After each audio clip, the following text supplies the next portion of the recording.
banana? Ambell I groen banana o ran y Bala tymor yma. Newidiadau anferth dros y haf. Y newid mwyaf, y rheolwr. Y gŵr yma sydd wrth y lliw, Steve Fisher, yn cymryd lle Colin Caton, yn gadael ar ôl dros 20 mlynedd.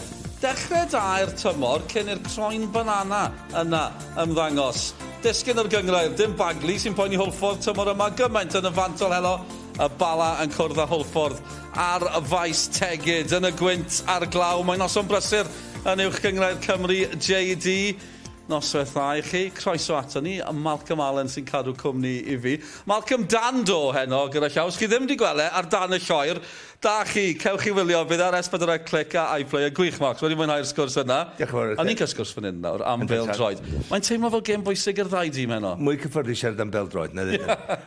Yn sicr, ond am gêm oherwydd Hwlffordd tan gyflawn I tymor yma. Dim di gael mae gen nhw'r garfan efo'i tîm gorau ar y cae, ond dyn nhw'n cael yna. Trwy gydol y tymor, dim cysondeb i'w chwarae nhw, a dim record gwych oedd I cartra mewn cyda 1 mewn 8, ond tîm da fo Cori Shephard, un o'r chwaraewyr gorau yn y gyngor I fi, sef o'n hydnod ffitio fewn I tîm y Seintiau Newydd. Felly fo nôl, a dwi ddim yn gweld y record diweddar y 5 gem dwytha, mae Hwlffordd wedi curo nhw'n nec a gem gyfartal, felly dwi yn gweld Hwlffordd y dyma curo Bala heno. O, diddorol, nhw'n eich oedd yn granach yn y tymor. Gem eraill heno, mae'n noson brysur, digon I gadw fi a Malcolm allan o drwbl gobeithio.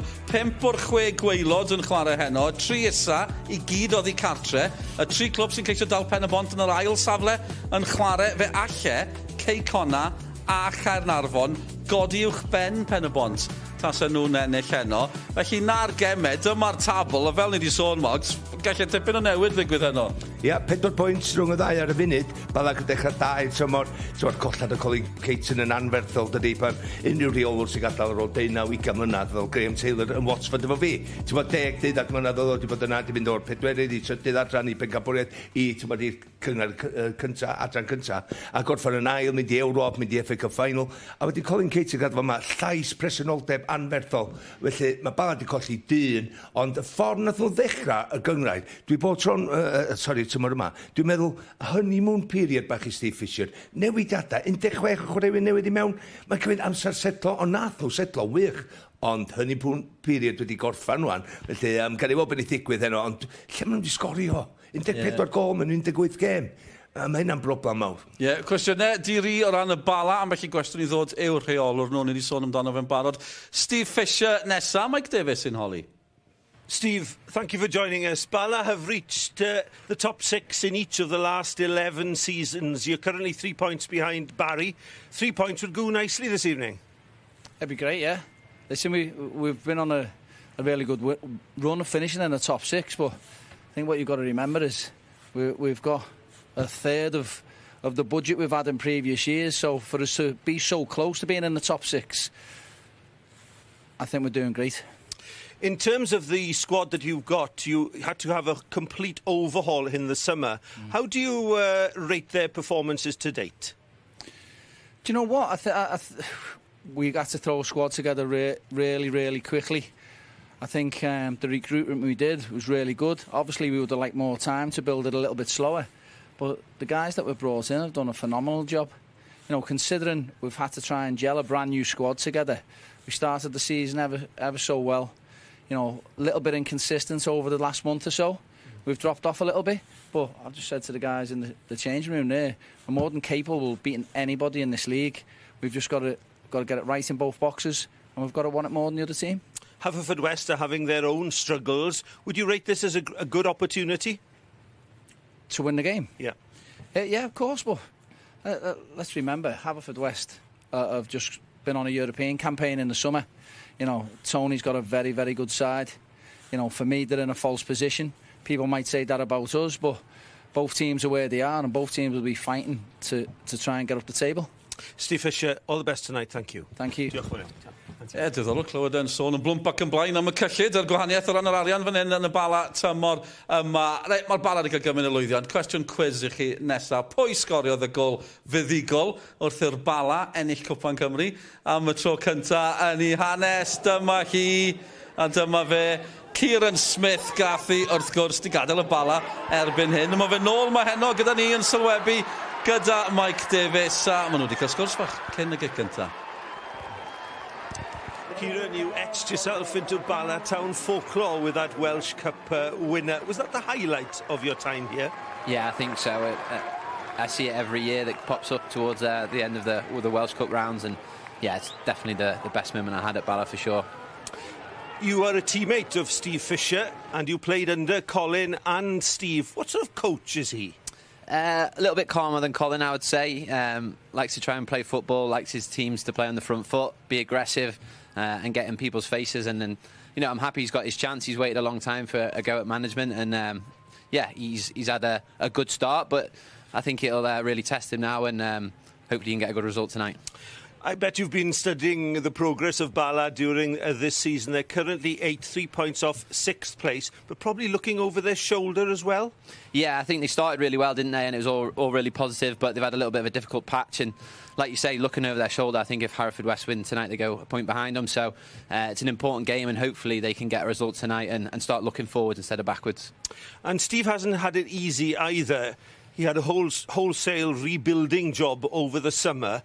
In terms of recruitment, how well has he done, Kieran? Yeah, I mean, I remember speaking to Fish just before the start of the season, and he didn't have many players at all. So to get the players in and the squad together that he's done, you've got to respect him for taking the job in the first place, because he's lost a lot of players. But I think they're starting to gel a little bit now, and he's going to hope that they can push on forwards in the table, and hopefully they can get that win tonight. Kieran Smith, diolch yn fawr iawn. Thank you. Fel ni wedi sôn droi on, gymaint o newidiadau dros yr haf, rhyw 16 yn gadael o ran, neu 16 yn cyrraedd, len i weid, gyda gymaint o newidiadau. Sut ni'n esbonio hyn, Malcolm? Achos dechreuon nhw'n dda, nawr maen nhw'n cael y cyfnod anodd. Ia, momentum, ti'n gweld yma, 15 pwynt o'r 9 gêm gynta. So, sa'ch ti'n... A 5 berson i o 9 ola. Ia, dyna di'r... Ti'n edrych ar yr un chwaraewyr, yr un garfan, cysoldeb y tîm, y momentum wedi cael ei golli, a maen nhw ar y lôn llithrig ma, habits o colli gema, a diolch yn dda. Maen nhw eisiau buddigoliaeth na ddwy, ond fydda nhw fo mwy o'i llygad dros i ysgwydd, mae Hwlffordd 4 pwynt tu ôl dyn nhw, fydd Hwlffordd yn sbio i fyny rwan efo chwaraewyr yn ôl yn y tîm. Wythnos diwetha, nhw'n cwrdd â Met Caerdydd, dyma'r goliau i chi. Wel, ni'n dechrau gyda Cerdyn Melyn. A pam chi'n gweld y Cerdyn Melyn cyntaf, chi'n gwybod bod ni'n dangos ei am reswm, achos mae yna Gerdyn Coch yn dilyn yn hwyrach o ran Ibrahim. Sgorio giciau cornel erodd hon yn... Dwi'n siŵr beth i'n neud o hon y gêm yma, achos oedd yr amddiffyn ddim yn edrych yn wych, ond eto, pwynt yn ebyn Met, a lawr i 10. A Met ar rhediad gwych dydi ar y funud hefyd, Ciro Sintio Newid yn ddiweddar. Oce, maen nhw wedi yn hawdd. Beth y broblem i fi gwylio o goliau yma oedd, yn gorfforol oedd nhw mor wan. Mae rhaid chi fod yn gryfach yn y dacl, yn gryfach efo'r agwedd penderfynol mynd ar draws y chwaraewr a neisio bod chi'n curo'r bel na neu cael bloc i fewn. Da ni gweld y flic yma. Mae'r gol dda, ond 2 gol y Bala o cicio rydd. A wedyn ti'n edrych, dim un llawar o goliau maen nhw wedi sgorio trwy yma. 14 gol mewn 18 gêm. Hon di cadw'n co. Sôn am gorfforol, rhy gorfforol. Ia, oedd o yn, ond dwi'n edrych ar y goliau. A dwi'n meddwl i fynd 14 gol mewn 18 gêm. Dyna mae'n wedi cadw i fyny. Felly mae rhaid iddyn nhw ddechrau tanio yn y trean ymwysodol yna. Ia, di sgorio 2 yn y byd Met Caerdydd. Pwynt da, o'n i'n meddwl, o'n i'n meddwl sa Met yn curo nhw. Ond yn sicr, dwi'n meddwl heno chwarae gartra. Mae'r amoda hefyd yn mynd i cymryd dylanwad ar y gêm. Dwi'n just meddwl, edrych yn unigolion, mae Hwlffordd yn dîm cryfach heno. Ie, ni sôn gymaint am y Bala a'i problemau nhw. Fi'n siŵr bod y Hwlffordd yn cymryd y problemau yna, o gofio bod nhw'n y ddau safle gwaelod ar ôl bod yn Ewrop dros y haf. Dewch i ni glywed gan reolwr Hwlffordd nesaf, Tony Pennock. Tony, a heavy and disappointing defeat at Barry last week, but an opportunity this evening to bounce back. Yeah, I said that in the dressing room just now, funny enough. Whenever you have any performance, really, you've always got another game to try and forget it as quickly as possible, and that's what we have to do. You know, we'd played well up until last week, but Barry were far too good for us on the night. The conditions are going to be very difficult. Has it changed the game plan? No, we'll try and get the ball down. We'll see if that's possible or not, but we just have to play sensibly in the conditions, and with the experience we've got now back 3, then I'm sure the boys at the back will do that. You missed Shephard last Saturday.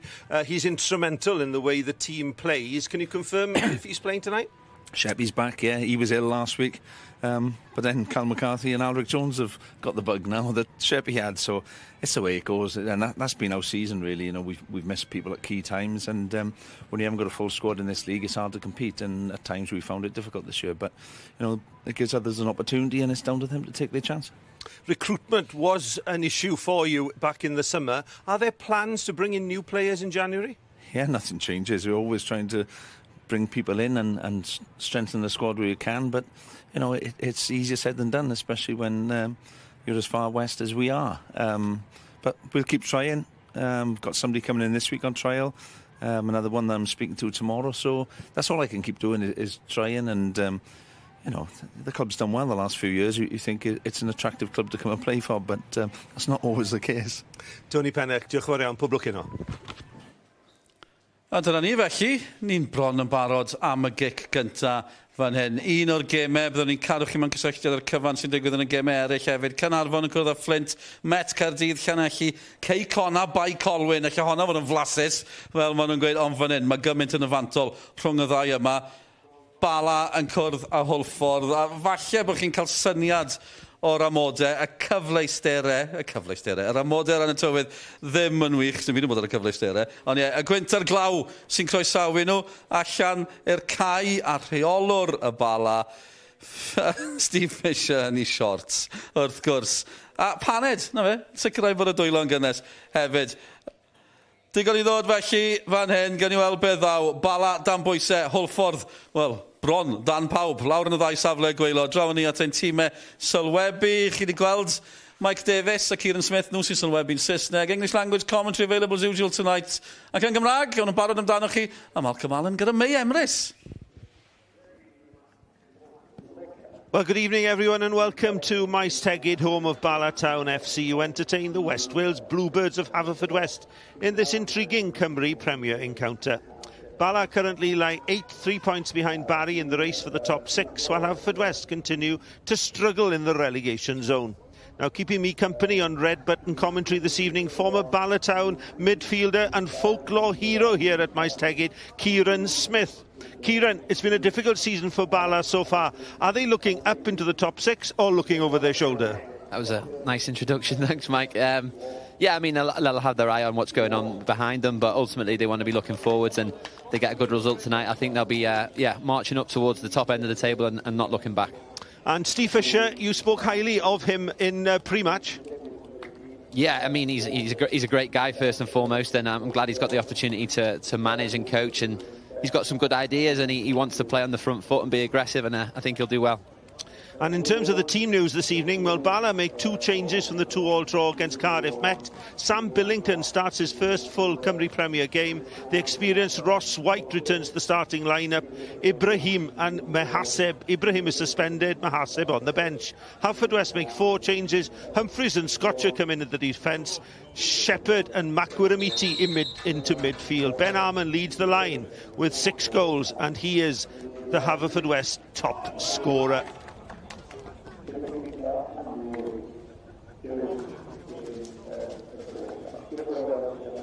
Yeah, it looks like it's from the lineup there. Ross White's gone into midfield, but I did speak to Fish beforehand, and I think Nelson's actually going to play in midfield, and Ross is going to go centre half alongside Will Bell. So it'll be interesting to see how they do line up.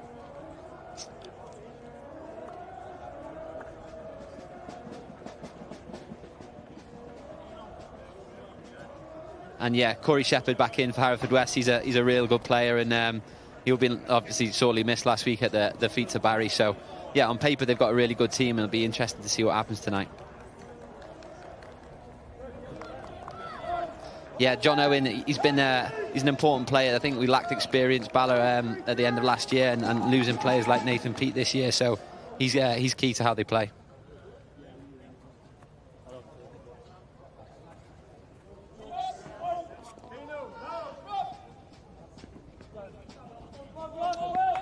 Well, it'll be the Bluebirds to kick us off here at Maes Tegid, currently struggling in the lower reaches of the Welsh Premier. Would you say Haverfordwest in a false position? I think so, given the way they finished the season last year in their European adventure, and I think on paper they've got a really good squad, so they'll be looking there to move up the table. Well, you saw there, Aaron Wynne-Jones is our referee this evening from Deganwy on the UEFA referees list, but was involved in controversial circumstances at the Bridge Meadow, showing a red card to Ben Arman and Tony Pennock in the loss against Connors Key Nomads.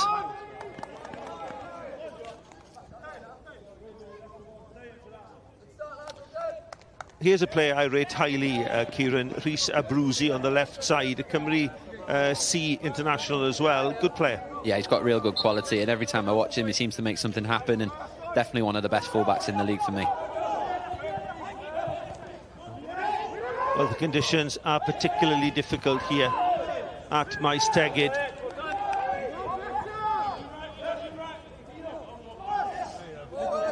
And Steve Fisher, as we said, had to do a rebuilding job over the summer. He mentioned their pre-match regarding the cut in the budget here, which is significant and really does have an impact on a club. It does, definitely, and I think, you know, typically the team with the highest budget tends to win the league, so yeah, Fish will be hoping that he can get a few more players in January and move up the league. We should explain as well, Kieran, you left Bala Town but joined Llandudno, who are high-flying in the Cymru North, top of the league, unbeaten, still in the Welsh Cup, and a semi-final to look forward to tomorrow. Yeah, we've started really well. Obviously want to be one of the 3 teams to get promoted to the Welsh Premier League next year, and having a good run in both cups as well, but we know just how difficult that'll be tomorrow away at TNS, but looking forward to it. The team are on a real high at the minute and full of confidence. Well, we wish you well for tomorrow's game. I'll be there commentating on you at Park Hall. We wish you all the best and your team with that one. The battle in midfield there, Greg Walters, very combative midfielder for Haverfordwest, but ball played wide by Bala, but out for a throw-in. Looking at the two lineups, Malcolm Allen was making Haverfordwest favourites to take this, perhaps the fact that Bala struggled for goals. Kieran, would you agree with that? Yeah, I think that's the main area they will look to improve in January, the real lack of goals. I think, you know, only Llanelli is it that have conceded scored fewer goals than Bala, so yeah, that's a real cause of concern. And obviously at the other end they've got Ben Amoon, who's a real handful, so need to keep him quiet tonight. Long ball by Dylan Rees, looking for Ben Arman. Nipping in Corey Shephard. Shephard feeds Arman. Arman opportunity to cross into the middle, but it's too close to Bala's goalkeeper Joel Torrance. But that passage of play just epitomises the way that Haverfordwest play, with the runs that Corey Shephard makes from midfield. Yeah, you can see just how important he is to the team, and he would have been a real miss last week. And yeah, he's always one of the most difficult midfielders to play against in the league for me. Ross White across there, and as you said, Ross White being included in the back four. We weren't sure where he was going to fit into the Steve Fisher plan for this evening. Yeah, he's Mr. Versatile, Ross. He can play anywhere, and he has played in midfield for Bala before, but he's been out for a few weeks with injury, so probably just playing it safe and putting him at the back tonight. Louis Hall into the feet of Tarashenko. Tarashenko's continued his run, but was tracked by Dylan Rees. But an opportunity, edge of the box here, but Dylan Rees makes up for his mistake. It's half cleared. Makwara Miti competing in midfield. Interesting that he's included this evening. There is Burke trying to spread the play, but he's given the ball away to Hawkins. Hawkins feeds.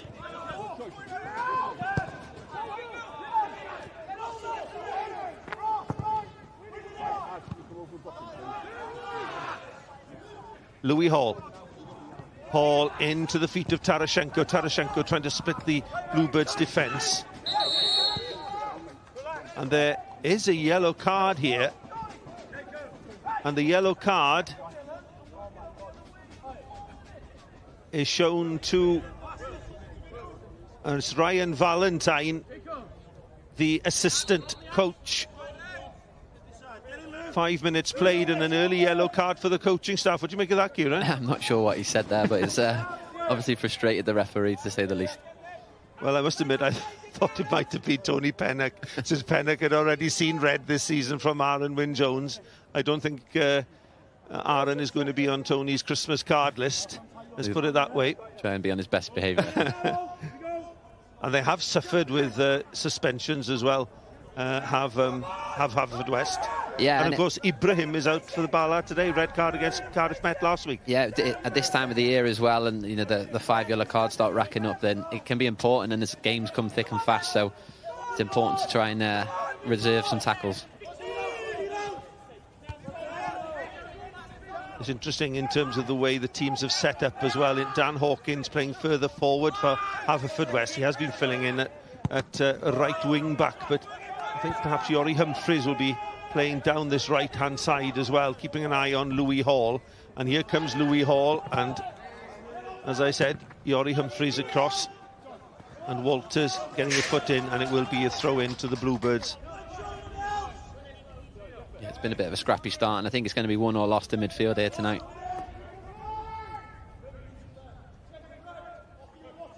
Dylan Rees, captain of the West Wales Bluebirds, Haverfordwest, moved from Cardiff Met. Really consistent performer, Dylan Rees.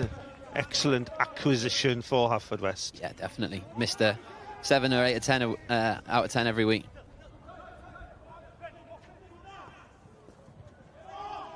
Again, Corey Shephard wins the ball. Rees crosses early. It should be comfortable for Torrance, and it is under pressure from Greg Walters.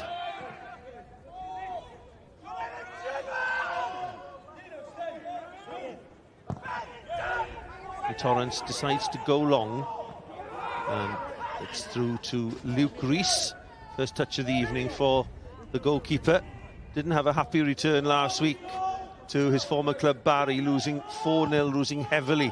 And Tony Pennock was quite scathing about the team's performance. Great pass. Great pass by Walters, wasn't it? And good play here by Haverfordwest. Abruzzese, Hawkins making a move in front of him. The dummy by Shephard, Makwiramiti and Walters exchange passes, and they spread it wide to the left-hand side to Abruzzese. Abruzzi crosses low, and it will be a first corner of the evening. Effective play, good passing there by Haverfordwest. Yeah, first of all, great pass from Greg Walters, but they've started really well, Haverfordwest, and they look like the most dangerous team at the moment.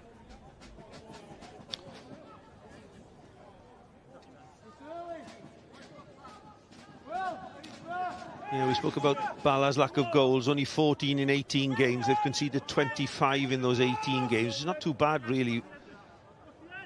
So, corner is taken short by Haverfordwest. Hawkins towards the back post is headed down, but away by Bala. Higgins competes in the air. Opportunity here for the counter-attack, but it's snuffed out quickly, and a foul in midfield, and it goes in favour of Haverfordwest. The foul by Burke. I think he was just a bit too enthusiastic there, wasn't he, Nathan, to win the ball back, but I think it was a foul. Might have made a little bit of a meal of it, but yeah, I think you get those given against you these days. Yeah, a glancing blow, shall we say, by Nicky Burke, captain of Bala this evening, on Abruzzi. Yeah, he's got good delivery as well, this Abruzzese, so we try not to give too many fouls away on the edge of the box, and because they've got real good quality headers in the box as well. Right, you see Yori Humphreys and Elliot Scotcher, two of the taller defenders. The tallest of the Haverfordwest lineup is Ben Armand, the top scorer, and it's curled in low and hard, and an opportunity to clear, but again it's to Abruzzi.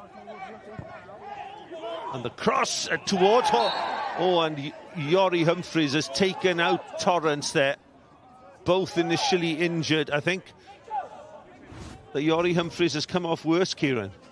Yeah, it's a difficult one, that. I think he's got to attempt to go for the ball. He's left one on Joel, and he's hurt himself in the process there, hasn't he? Looks like a sore one, probably a little bit winded, I'd imagine. It wasn't a bad cross by Dan Hawkins, and invited the header. He looks in a bit of pain there, doesn't he? Yeah, I think he's winded, actually. Well, 4 games being played in the Cymru Premier, amongst them Caernarfon's home game against Flint, this game being played at Maes Tegid in Llandudno, and it's Caernarfon 1, Flint 0, and it's Adam Davies who's got the opening goal for Caernarfon. Yeah, they've had a few indifferent results recently, haven't they, Caernarfon? Yeah. So that's it's a big game, that. I saw Flint play last Saturday, actually, and they put in a good performance against Britton Ferry. A 2-2 draw, exciting end-to-end play, not much nip and tuck between the two teams. And I think it's going to be really close, perhaps, for the second team. I think Llanelli will go down. Yeah. But in terms of the second relegated team... Yeah, it could be anyone, really, at the moment, couldn't it? Looking at the league table there. And this is the live table. And, of course, a point for Haverfordwest would take them clear of the relegation zone. And they do have a game in hand as well. But Britton Ferry don't play, I think, until Tuesday the 9th, but they play the New Saints. It's not the Old Road. It's not the easiest. you want as your game. Well, it isn't, but of course they've beaten them already. They beat them on the opening Saturday of the season, and actually last year they beat them at Old Road. So they have a very good record against the New Saints, Britton Ferry. Yeah. Free kick to Bala, clear to halfway. Arman can't collect. This is Tarashenko. Spreads it wide. Opportunity to cross. Players in the middle, including Billington. In towards Billington at the near post. It is cleared by Haverfordwest. Best we've seen from Bala.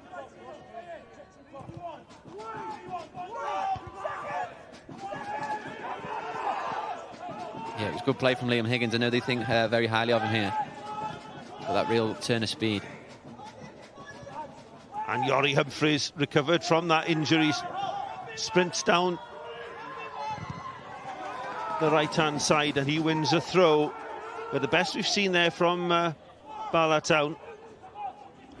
Yeah, it was a great pass at first from Tarasenko out to Higgins, and Higgins has used his pace to get down the line away from Ricky Watts, and he stands it up nicely.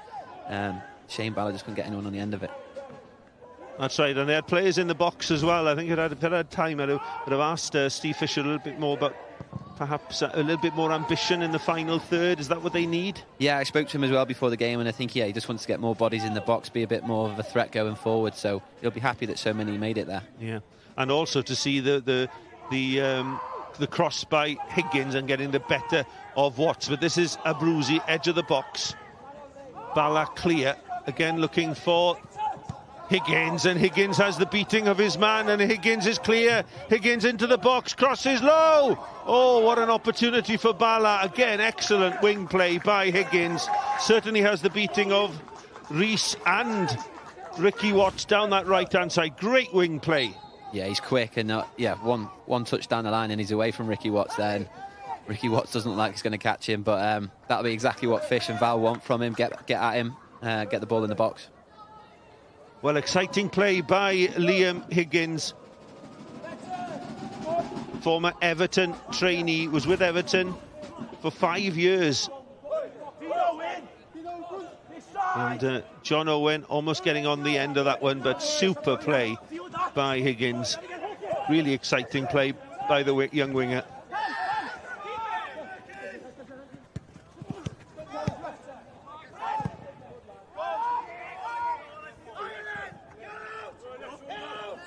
Well, we're coming up to a quarter of an hour, Kieran, and pretty nip and tuck. Not much to choose between the two sides. No, it's been quite even, hasn't it? I think Haverfordwest probably started the better, but Bala seems to be coming into it a little bit, and Fish will be wanting to give Liam the ball as much as possible, because he seems to have the beating there at the moment. Digba clears. Again, Haverfordwest win that battle in midfield. A second goal in the Cymru Premier, and Harry Franklin scores for Connors Key at Kai Castell against Colwyn Bay, on a good run of form. But Harry Franklin has put the Nomads ahead, and they too are having a good season under new management with John Disney, Kieran. Yeah, they've started well, haven't they, in the league, and I think they were unbeaten last month as well, haven't they, with Disney being nominated for Manager of the Month. But West on the counter here. Ooh. Oh, that was good play. Good set-up play by Yori Humphreys, first of all. And that pass into Corey Shephard's feet, but his right foot shot straight to Torrance. Yeah, it's a good opportunity, and someone of Corey's quality might want to do a little bit better there.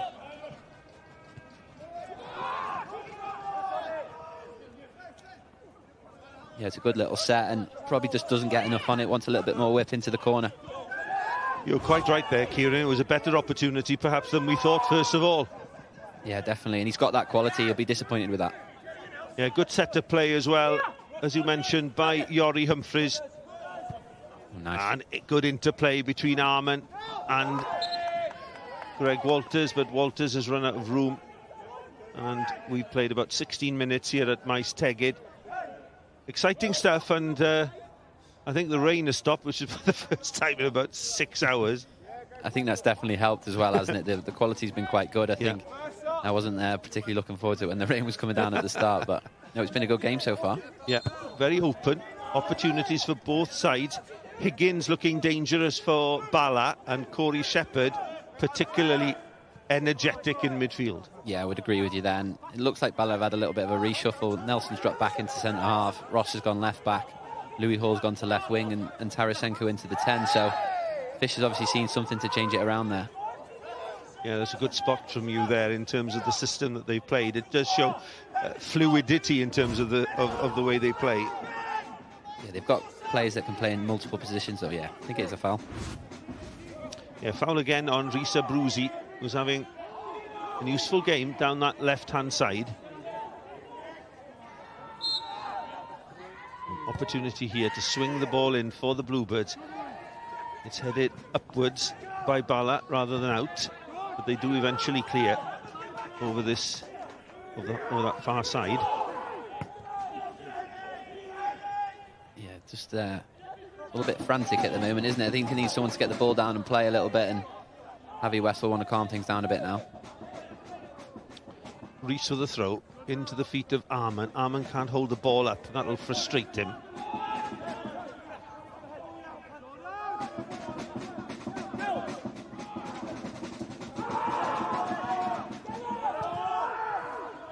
Elliot Scotcher to the feet of Watts.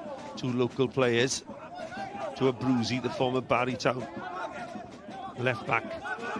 Such a good acquisition for the Bluebirds. And again, Corey Shephard links up the play. The third run by Makwuramiti. They keep possession well. Look for the opportunity to cross. In it comes on the volley by Iori Humphries, getting in front of his man. Couldn't direct his shot at goal. Bluebirds first to the ball. Yeah, it's good delivery by Corey. Probably not the person that they wanted on the end of it. They would want Ben or Dan Hawkins on there, I think, but yeah, fair play to the fullback getting up into the box. Yeah, again, useful cross towards the far post. Decided to go with his right foot, trying to curl it into the far post. Iori Humphries, not a consistent scorer, shall we say. He's got one goal this season. Yeah, it's a difficult technique, that, as well. I think either swing your left at it or bring it down. Yeah, that goal against Flint back in October. Hawkins helps the ball on. Digbert has to turn, and he's done well to clear.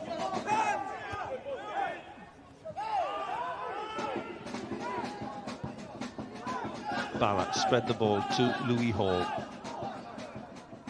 Inside to Billington. Hall's continued his run. Sam Billington starting his first game in the Cymru Premier, first full game, 11 substitute appearances, and Ross White knocks it long, but it's too much on that one for Louis Hall. Yeah, no, they quite like Sam, and he's come on and done really well in some games, so he's got his opportunity tonight. Former Southport player. Well, nearly 20 minutes played, Kieran. What will the man in shot there, Steve Fisher, make of that? I think on the whole he'll be happy, you know. I think they've created some half-good chances, and after Haverfordwest's first 5-10 minutes, I'd say they were a better team, but I think Bala have come into it now. Well, a League Cup semi-final live from Cambrian tomorrow evening. Cambrian against Barry, 5 o'clock live on all the Sgorio channels. That's an intriguing semi-final as well as yours, Kieran. Yeah, it should be quite feisty, that, I would imagine, between the two South Wales teams. Would that be right? I'd agree with that one, and Cambrian is not an easy place to go to. No, they're top of the South, aren't they? That's right, and they're going well as well. And I think they were knocked out of the cup by Penabont lately. Oh, long ball played in here, and that's good play by Bala. By Nicky Burke, the captain, back to Torrance. But travelling south, they're not easy. I think you've got Caerhili away, is it, in the Welsh Cup? Yeah, we have. And that's a difficult place to go as well. Yeah, I played there a few years back with Bala on the terribly muddy Was that pitch. the day the goalkeeper scored? Yeah, that's right.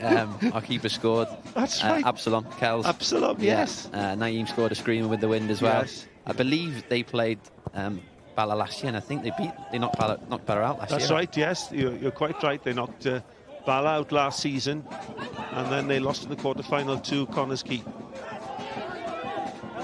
So, yeah, it'll be a tough fixture next week, but I believe their game's been called off tonight, so I'm not sure what state the pitch will be in next week, but hopefully it goes ahead and it'll be a real good cup tie. They've worked really hard on the pitch at Caerhili. It isn't the best, they'd be the first to say that. But here's Arman for Haverfordwest, edge of the box, Macquaramiti, into Greg Walters, and the ball cannons off a Bala defender, and it's out for a throw. Sat up nicely, didn't it? And I thought for 1 second it was going towards goal, but Berkey gets a good block on there. Yeah. Good play there by Nicky Burke, closing down Greg Walters. As you said, Kieran, it sat up really nicely for the volley. Yeah, he's good at that, Nathan. He gets about the pitch real well, and a bit of a spoiler, if you like. Well, here's Walters with the throw. Again, they're looking for Arman, and it's gone out for a corner, a second of the evening for Haverfordwest, as the clock ticks towards 22 minutes here. Yeah, you just got to be careful with these as well. They've got some real big lads, and Reece has got great delivery as well, so I can hear the Bala lads barking orders, trying to make sure they pick up their men. Well, it's Ben Arman waiting for the delivery from the right by Reece Abruzzi. Abruzzi curls this one in, and the goalkeeper stayed on his line, and the ball is out for another corner. I think it was Elliot Scotcher, who was closest to it. Yeah, it was great delivery, wasn't it? Right towards the back stick, and it's come off Nelson and gone out for another corner. Yeah, it came off Nelson Digba, and he's organising the Bala defence. He has the responsibility of picking up Ben Arman. He's a big lad, isn't he, Nelson, and a real physical presence. Dan Hawkins this time. He will curl it in as well. Right under the bar, Torrance decides to punch. He's helped out by his defence. Haverfordwest recycle it, and the header is just wide. Yeah, Dylan Reece complaining he wanted a penalty there by the looks of it. But he did get his head on the second one as well. Is it a penalty here? Penalty shout? He was shouting for one.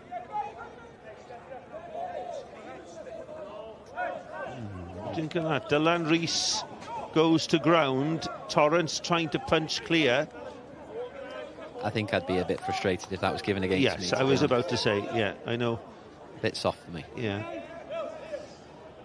There's a slightly dramatic from the Haverfordwest captain. A little bit.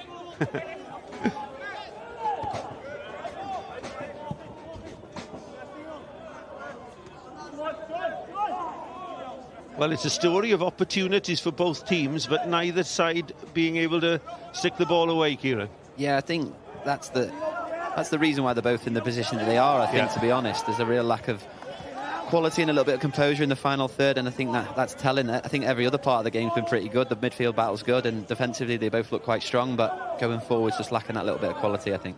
Well, here's a shock for you. Cardiff Met 0, Llanelli 1, the bottom side ahead at Kincoy campus. And it's 39-year-old Sean Cronin, the big centre-back, that's given Llanelli the lead.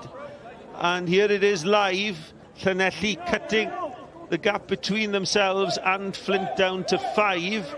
If they hang on, Haverfordwest out of the relegation zone. And Bala picking up a useful point, but still behind Cardiff Met and 2 behind Barry. You wrote them off earlier, didn't you? And they've just gone and scored away at Cardiff Met. I did indeed, yes. And they don't score many. I think that's only their 9th goal of the season for Llanelli, but really likeable lad, Sean Cronin, local teacher in the Llanelli area. has given his all for the club. 39 years of age, one of the oldest players. Wow. Oh, an opportunity here! And it's fantastic! And it's Corey Shephard. Who else? Oh my goodness me, what have we witnessed here at Maes Tegid? One of the goals of the season, scored by one of the players of the season. Corey Shephard returns to the Bluebirds lineup this evening and crashes the ball from halfway over Joel Torrance. And the Bluebirds are ahead. 25 minutes played. Bala 0, Haverfordwest 1. Fair play. I mean, as soon as that bounced just over the bang on the halfway line, he's caught that unbelievably well. Unbelievable technique to even attempt it in the first place. It's right on the halfway line. I think it is probably in his own half, would you say? Yeah, just about in his own half.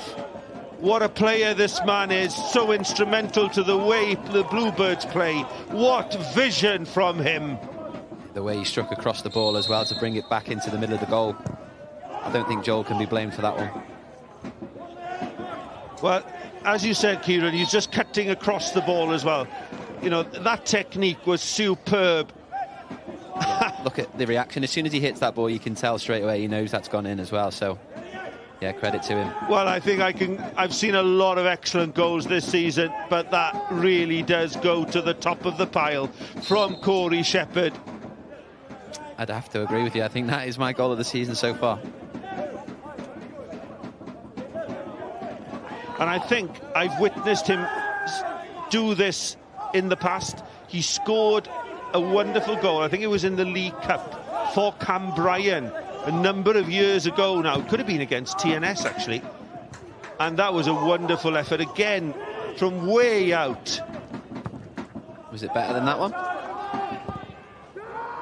And he's also done it against Newtown in the Cymru Premier for Haverfordwest. He's got previous. Wow, okay. And what a way to add to that wonderful goal collection for Corey Shephard. Be interesting to see which one's his favourite.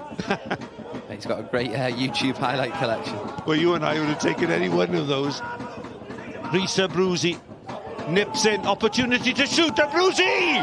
Oh, and it's tipped over by Joel Torrance, decided to go himself. Risa Bruzy, thunderous shot on his left foot, too hot for Torrance, corner for Haverfordwest. That is the danger. Berkey's give the ball away there, and they've got that quality on the counter-attack, particularly the full-back like Reese, and got to be careful they don't get 2-0 down here now.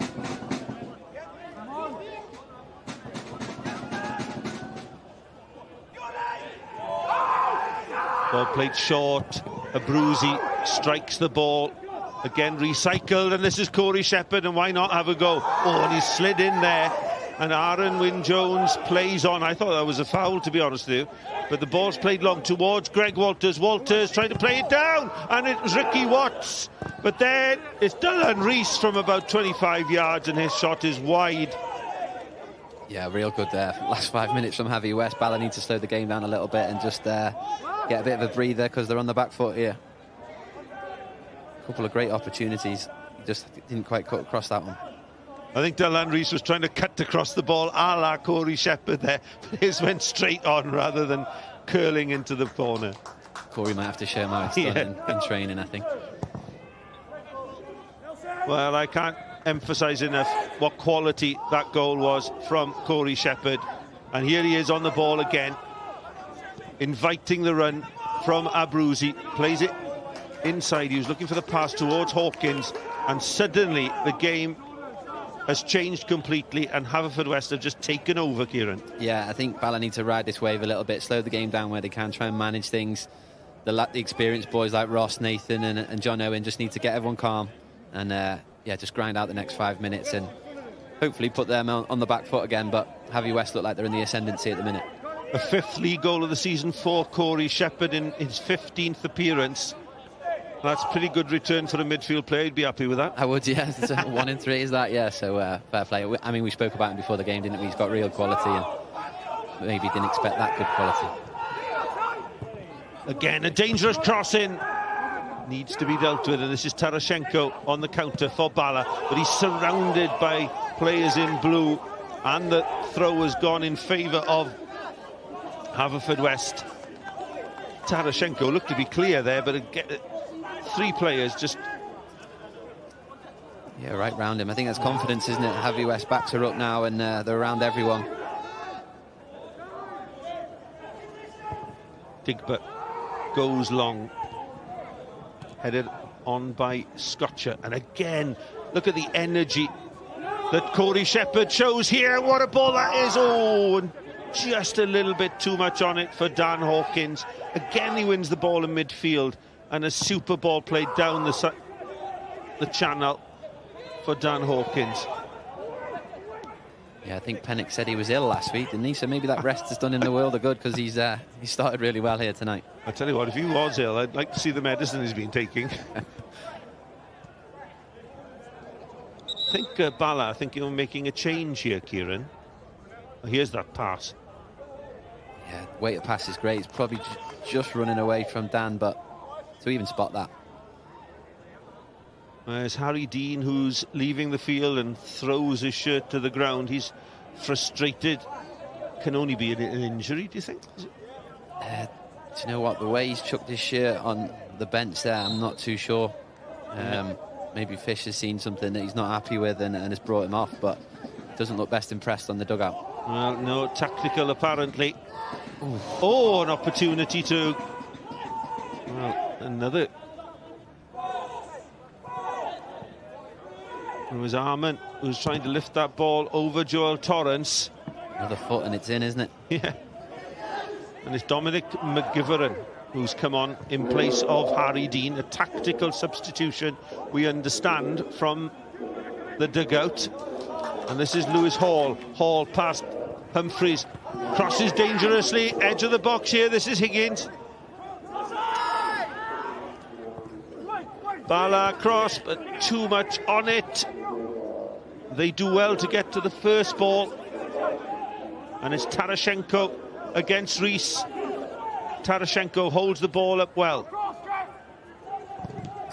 And they win a throw on the far side. Good passage of play for Bala there. Yeah, they need to keep the ball in their half, don't they? So, yeah, it's a good response, but just trying to see what they're doing shape-wise. I think they might have changed things around a little bit. Yes. Nicky Burke, the captain, with the cross, to be fair. It looks like they might have gone three at the back with wing-backs and Liam Higgins and Hall matched up Haverfordwest, so we'll keep an eye on that one. Yeah, I think Yori Humphreys might still be struggling from the when he crashed into Joel Torrance. So here is the situation at the bottom of the Cymru Premier. Quite intriguing if Llanelli take the points. And you can see that Britain Ferry will have 2 games in hand, but those 2 games against TNS at home and Cardiff Met away. And Flint suddenly are being dragged into that relegation battle. And if Bala go on to lose this one, as we discussed a little bit earlier, Kieran, they would be looking over their shoulder. Yeah, and they've played a game extra, isn't that right, ahead of most of the other teams down there. So, yeah, they need to bounce back after this difficult start and hopefully, yeah, much improved second half and get some results on the board. Yeah, their next games, TNS away, Carnarvon home, and Flint away on the 9th of January when we have the split. So, intriguing games around the Christmas period. Yeah, that last one against Flint could be quite a bit riding on that one.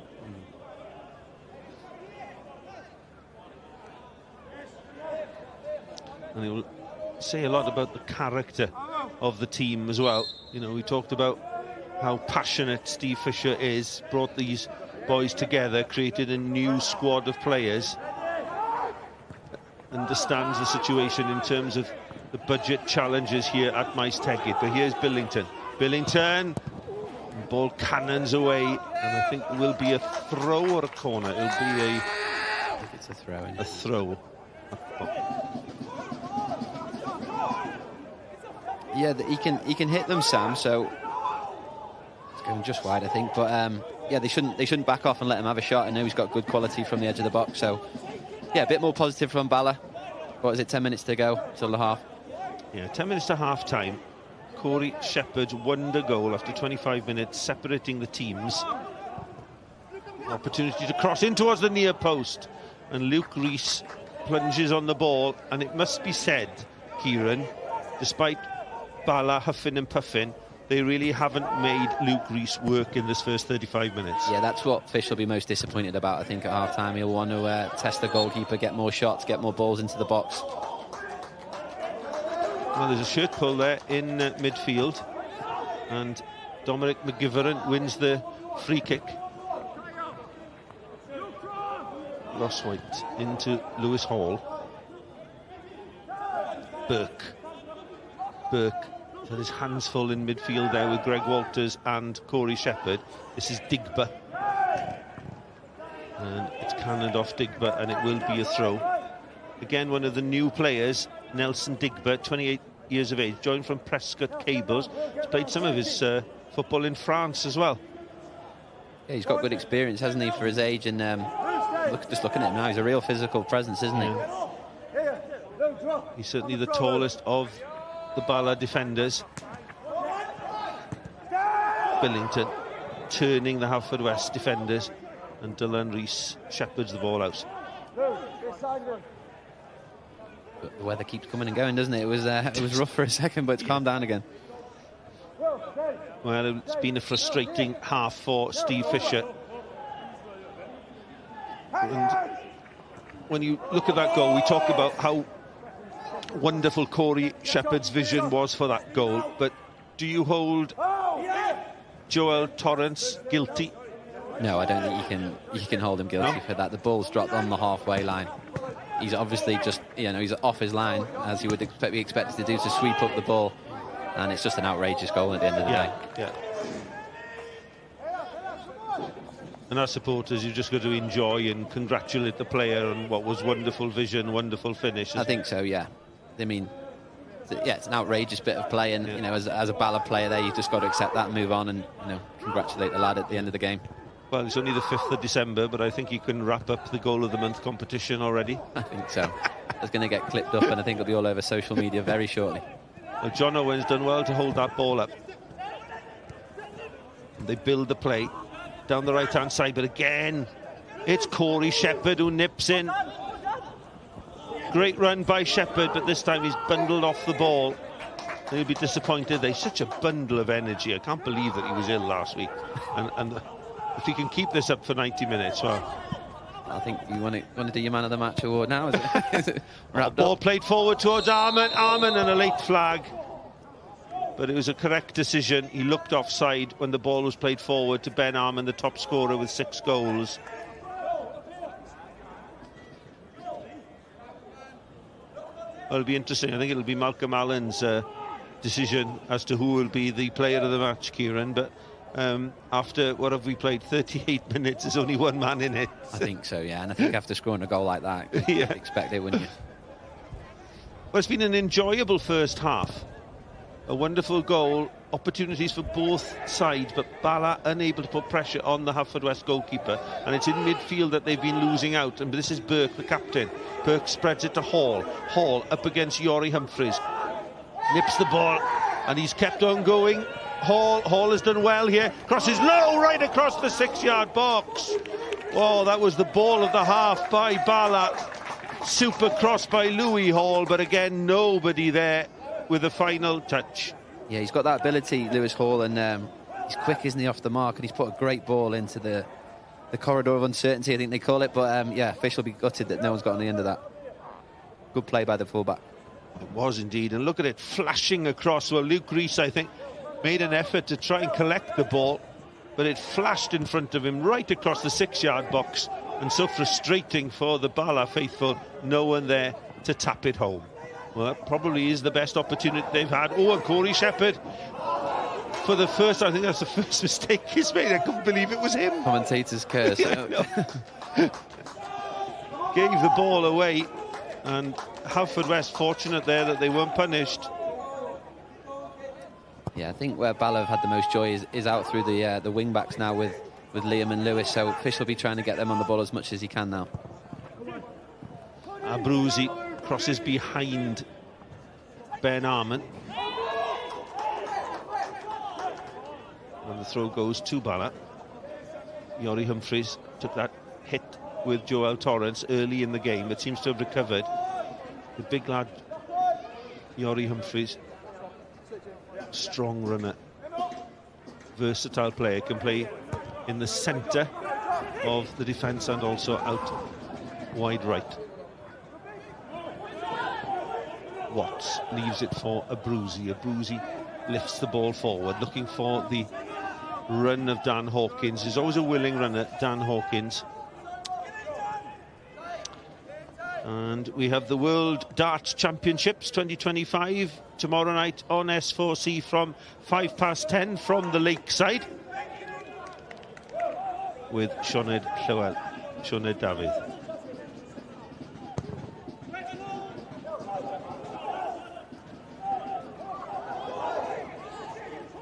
This kick there by the Haverfordwest defenders, but they do clear to the dugout.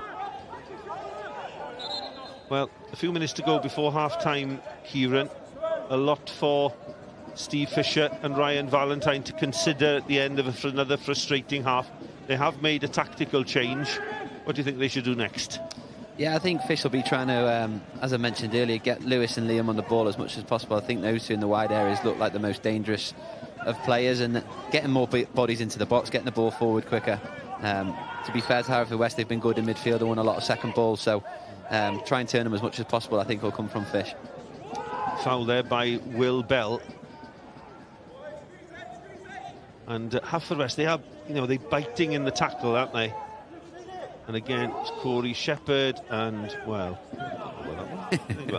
Kieran? Yeah, I'm not so sure. Yeah. They give as good as he gets correct, doesn't he? Sometimes if you make enough noise, you'll get the free kick, won't you? Yeah, definitely. Frustrating for Will Bell, concedes the free kick. Arman beaten in the air by Digba. Pressure on the Bala defenders, but it's a foul by Greg Walters in the Bala 18-yard box. Aaron Wynne-Jones shown one yellow card, and that is to Ryan Valentine, the assistant coach. He's probably shown a few to me over the years, I think. But no, he's actually one of the good ones. I do like him as a referee. Yeah. As I said, he's on the UEFA list as well. Ben Arman looking for the run from midfield, and guess who's there? It's Corey Shephard, but across comes Digba, and Digba uses his strength there and has done well. Nelson Digba and Bala do well to recycle the ball and keep possession. Late in the half, looking for an equaliser. Long ball, searching out Lewis Hall. Ball is cleared. Abruzzi, but he's knocked it directly down the middle, and Arman had made the run into the channel. We're hearing there may be as many as 3 minutes of added time at the end of the first half, and it's Digba looking for the run. Scotcher heads clear.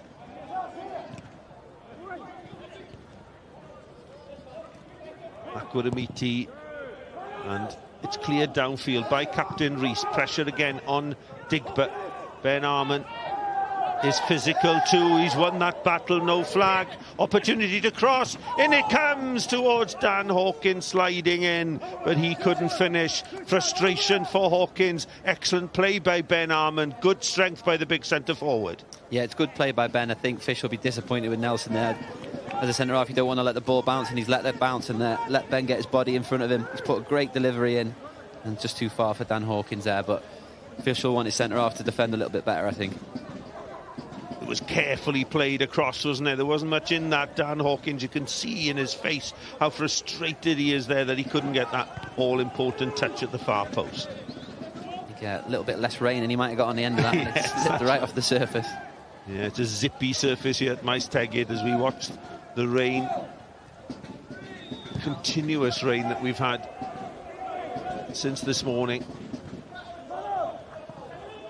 Hall under pressure.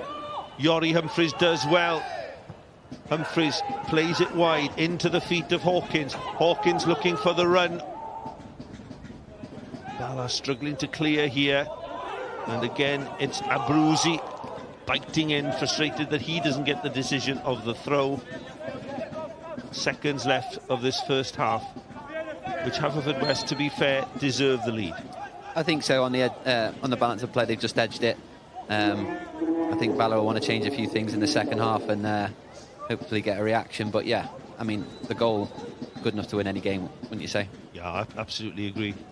One of the best I've seen this season, and for a number of seasons, to be fair. When you see it executed live, it's a beautiful, beautiful skill to watch. I think in my co-commentary career, that's the best goal I've seen as well. Well, it's great to have you with us, and a nice relaxing evening for you here in the wet in Bala before your big game on tomorrow afternoon in the League Cup semi-final, Kieran. Yeah, I don't think my manager will be too happy I'm not wrapped up in bed, but no, I've rested all day, I've hydrated, and I've eaten properly, I promise. Well, I think you've only missed one game this season. I think you had a good reason for missing that one, am I right? Yeah, Kaishu's at home. It was the only game I'd not been available for, I think. So I was in Chicago running the marathon, so would have been impossible for me to get from there to Chicago on the Sunday. But yeah, I've only missed one, and we're doing all right at the moment. You'll be running another marathon tomorrow afternoon against the TNS midfield, I'm sure. I'm looking forward to that one as well. Arman into the feet of Shephard. Arman again helps the ball on. Makwiramiti towards Walters. Walters tried to slide it round the corner. We played a minute and a half of the 3 added at the end of this first half. Good cover there by Yori Humphreys for Haverfordwest, but the ball breaks and it will be a throw to Bala. Higgins, we've not seen that much of in the second half of this first half. He was really prominent with those runs down the... Yeah, I think since he's... I think they've put him to right wing back now, haven't they, instead of right wing. So I think that's affected his ability to get on the ball as much. But those two have been quite bright, Lewis and Liam. It's funny, isn't it? Higgins was prominent in the first 20-22 minutes, and perhaps Lewis Hall in the second half of this first half. Yeah.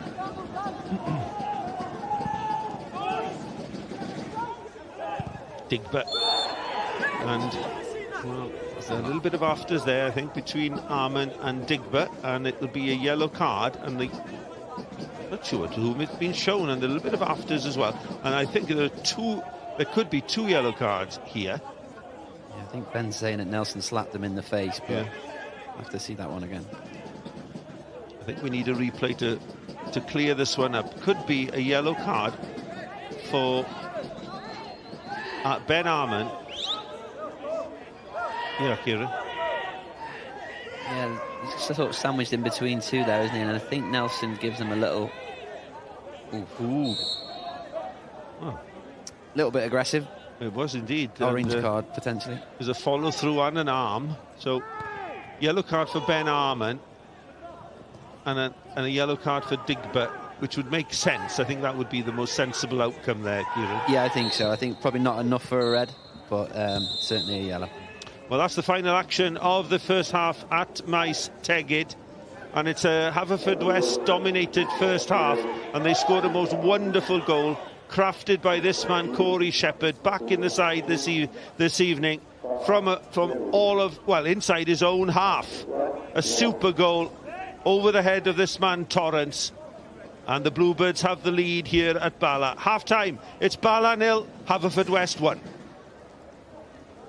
Wel, am gol oedd honna gan Corey Shephard, Hwlffordd ar y blaen o gol I ddim. Dyna batrwm y noson, Cynarfon ar y blaen o gol I ddim yn ebyn Flint. Llanelli'n ennill yn Met o gol I ddim. Cei Conan ennill hefyd yn ebyn Bai Colwyn o gol I ddim. Sôn am goliau, dewch I ni edrych nôl nesa a restr fer gol y mis, gan bod ni wedi cyrraedd mis Rhagfyr. Goliau gore mis Tachwedd, ac ar ôl I chi weld y goliau, gewch chi glywed pwy sydd wedi ennill. Mike Davies sydd wedi dewis.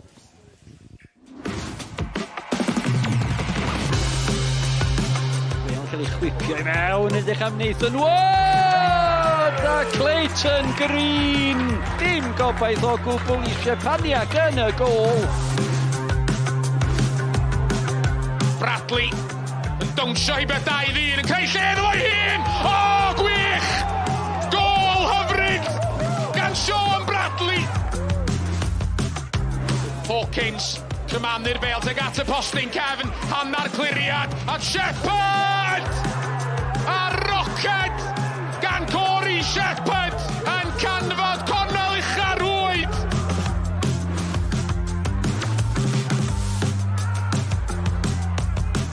Arbenniad da gan Cronin ac ar y foli. Jack Norris sy'n sgorio. Foli hyfryd gan y gŵr ifanc.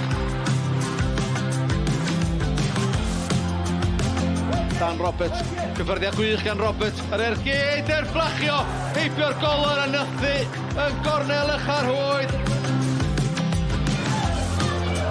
Y gig hir at y cwr Cosby. David Evans dros i ysgwydd. A gŵr 41 oed, Choelefa, bod wedi sgorio gol well yn ei yrfa. Gig hir y golwr. Flic ymlaen. Hilditch yn rheoli. Hilditch yn ergydio! Gol wefreiddiol gan Tom Hilditch. Margetson. William Ian Owen. Mae o! O, dyna i chi. Whip o gol gan Ian Owen.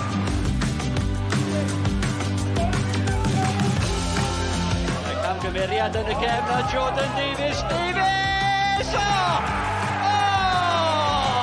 Jordan Davies! Fel allan mor bech a Ibrahim. Pas lac ganddo fo. Cyfla i'r myfyrwyr dorri. Jasper Payne. Lawr y canol. Cymorth iddo fo! Gan Maschup! Enillydd gol y mis ar gyfer mis Tachwedd yw gol Sean Bradley Gair Narfon yn erbyn Hwlffordd. Yn casglu'r bêl allan ar yr asgell mewn dawnsio i ffordd heibio i ddau amddiffynwr cyn crymanu'r bêl i'r gornel ucha. Gol wych arall gan Sean Bradley. Dyna ni felly, llongyfarchiadau i Sean Bradley. Diolch i Mike am ddewis. Ni sôn am Shephard, cofio fe'n sgorio i rein Cambrian United. Gêm fawr fori, cwrdd ar Bari, rhwng gynderfynol, cwpan Nathaniel MG. Mae'n fyw am 5 o'r gloch. Reit, un lle sydd i ddechrau, yn dyfa, un gol sydd ynddi. Am gol, o'n i'n siarad cyn y gêm gyda Malcolm Allen, ni'n mynd, chwaraewr gorau ar y cae, Corey Shephard. Mae wedi dangos i ni eto pan bod e'n gystal chwaraewr. A gol y mis am mis Rhagfyr yw... Go iawn, come on, be da ni'n chwilio, be da ni'n sôn am, edrych a... Mae di edrych, de, cyn iddo gael y... Deg llath i ffwrdd, ti'n weld o codi i ben, y peth cyntaf i feddwl o, mae di edrych yma. A wedyn, beth sy'n bwysig i ddeitha bob adram yma, mae'r techneg yn wych, iawn, mae'r cywirder yn well, ond mae'n cymryd y bel ar ei lawr. Diolch yn cymryd pan mae'r bel yn bwnsio ar ei fyny, a wedyn, sa wedi codi gormod â ni. Mae'n cymryd ti, mae'r sgil, mae'r dychymig, mae'r syniad, mae bob dim ganddo fo yn ei fel, na i gymryd hon ar ei lawr, so mae'n mynd i rheoli y foli yn well. Mae'n andros y gol, a sy'n cael ei sgorio yn unrhyw lefel, unrhyw gyngrair yn y byd yma, sy'n cael ei wylio drosodd a drosodd. A mae rai ni ddangos, a mae rai ni blwyddio a dathlu. Fi'n credu fydd crew gwefannau cymdeithasol sgorio'n hapus iawn, achos mi fydd pobl yn gwylio hon drosodd a throsodd, a mae fe'n dim ffliwc i hwnna gyda fe, mae fe'n chwaraewr sydd wedi gwneud Mae wedi gwneud yn o'r blaen. Mae'n ffliwc. Mae dyn efo'r ansawdd o lefel uwch, a dyna beth nathon ni siarad amdano fo cyn y gêm. Mae'n chwaraewr safonol. Mae'n chwaraewr sydd ddim yn fod i chwarae yn Uwchraina Cymru. Dwi wedi deud nes blynyddoedd pan oedd yn ifanc, ond pan mae o yn chwarae, a pan mae ar ei ora, sa'n neb mynd i goffo. Ie, a angen i Hwlffordd fod yn ofalus, neu gwella safle nhw, bydd yna glybiau uwch i fyny o ran y gyngor yma yn edrych yn dan o fe, byddwch chi'n tybio. Pen y bont yn yr ar. Di ti brynu fo, cymryd o. Oedd Hwlffordd yn eisiau gadael fynd. Pam? Oherwydd mae'n chwaraewr. Ie, mae'n mor bwysig. Hwlffordd wedi cael cyfleoedd hefyd, o'n nhw ar ei fyny yn ystod y cyfnod yna. Oedd nhw'n, a gath amwn cyfle da, hwn oedd y cyfle cyn y gol, Corey Shephard, lle gath o ddim gafel. Ie, oedd ar Iagos iddo fe. Co iawn, nes i'n sgorio. Nid so allan i cwrs Cosby, a fo'n sgorio hanner ei hun. Anyway, ond gath o, ergyd gan a brwsau wedyn, ond cyfle gan amwn i godi'r bel dros o honna'n un hawlach, dwi'n meddwl, hon i Hawkins bechod, oedd o ddim digon cyflym i gyrraedd y postyn pella yma, ond gwych gan amwn ar yr asgell dde tro yma, jyst y croesi i'r Corridor eto, de. Da ni'n sôn amdano y corridor ansicrwydd. Mae di pobl yn dall beth ydi o da. Mae o rhwng y golwr am ddiffynwyr yn gwynebu gol. Dyn nhw eisiau cyffwrdd y bel a di golwr im eisiau dod allan i nôl i. Dyna ydi'r corridor o'r bel yn y corridor. Chi'n cael y teimlad le fod yn fwy na gol i ddim. A dyle fod na gerdyn coch ar y diwedd hefyd? Dim cwestiwn. Gan i weld y digwyddiad yna unwaith eto. O'n i fan hyn gyda'r sylwebr ac chi'n ymateb yn syth i hon. O do, oherwydd o'n i wedi gweld ti'n gynnar. A mwn jyst yn dal yr amddiffynwyr. Ydych mae'n mynd i law dde a'i chwith. Diolch yn jyst yn un slap. Mae'n ddau slap. Felly, gyd i'n dau gardyn coch, ond yn sicr o'n neud un. Oherwydd, ti'n mynd cael neud hynna? Ti ddim yn cael neud hynna. Mae werth gweld e eto a edrych ar y dyfarnwr i weld yr olygfa. Brwydyr, cystadleuol, dwi'n poeni am hyn. Mae mwn yn gryf, mae'n gorfforol. Mae'r ddau nhw'n dim yn cwffio, ond mae'r un chwith yn dod i mewn gyntaf. Mae'r un dde'n dod wedyn ar ei hôl i. Felly dwi ddim yn dall pa mae'r penderfyniad. Dwi'n eisiau bod y feirniadol o'r dyfarnwyr, ond mi dylai fod bod y well. Mae'n anodd gweld be mae fe ddim wedi gweld, achos mae fe'n amlwg, mae fe mewn safle da, mae fe'n edrych. Mae yna dau fainc ni reit wrth ochr y cae, mae yna swyddogion wrth ochr y cae yno i helpu e hefyd. Mae'n taro chi'n rhyfedd bod neb wedi gweld hwnna. Neu maen nhw wedi penderfynu bod e ddim yn drosedd sy'n neud i cerdyn coch. Oce, then.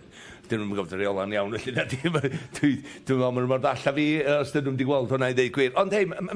Allech chi ddeall y llaw gyntaf, falle, achos bod wedi clirio'r bel a mae fynd y trwyddo. Mae fe'n dilyn fyny gyda ergyd arall, dyna sy'n taro... Wel, dim taro chi, taro chwaraewr hefyd. Gwyd am y reol, does, lle maen nhw'n licio gryd y Cardimelin yn sydd i just trio tywelu y digwyddiad. Dyna be mae'r dyfarnwr yn gwneud lot dyddi mae'r Cardimelin. Ond wedyn, gyda ni ddim VAR i mynd i chwilio am wedyn y Cardyn Coch. Oherwydd, mi dyla o'n yma, mi dyla fod i weld ti, oedd o'n bell o'n i o'r digwyddiad yna, enwedig yr pedwerydd swyddog o'r ochr y cae, oedd o 5 lladd i fod. Chwaraewr Everton yn cryd anfon y cae ymwneud na yw cyd chwaraewyr, neu llai yw chwaraewyr. Mae'n benwthnos mawr, ni'n rhoi sylw i cwpan y gyngred, cwpan Lloegr yn ôl hefyd, a mae yna Gymru yn cystadlu gan gynnwys gwrdd mor gyfarwydd i ni yn y gyngrair yma. Emlyn Lewis, capten Cymru C, erbyn hyn yn gapten gyda Western Supermare. Gêm fawr i ddod iddyn nhw yn y cwpan, a Sion y Dafydd i gwrdd â fe. Western Supermare, yeah.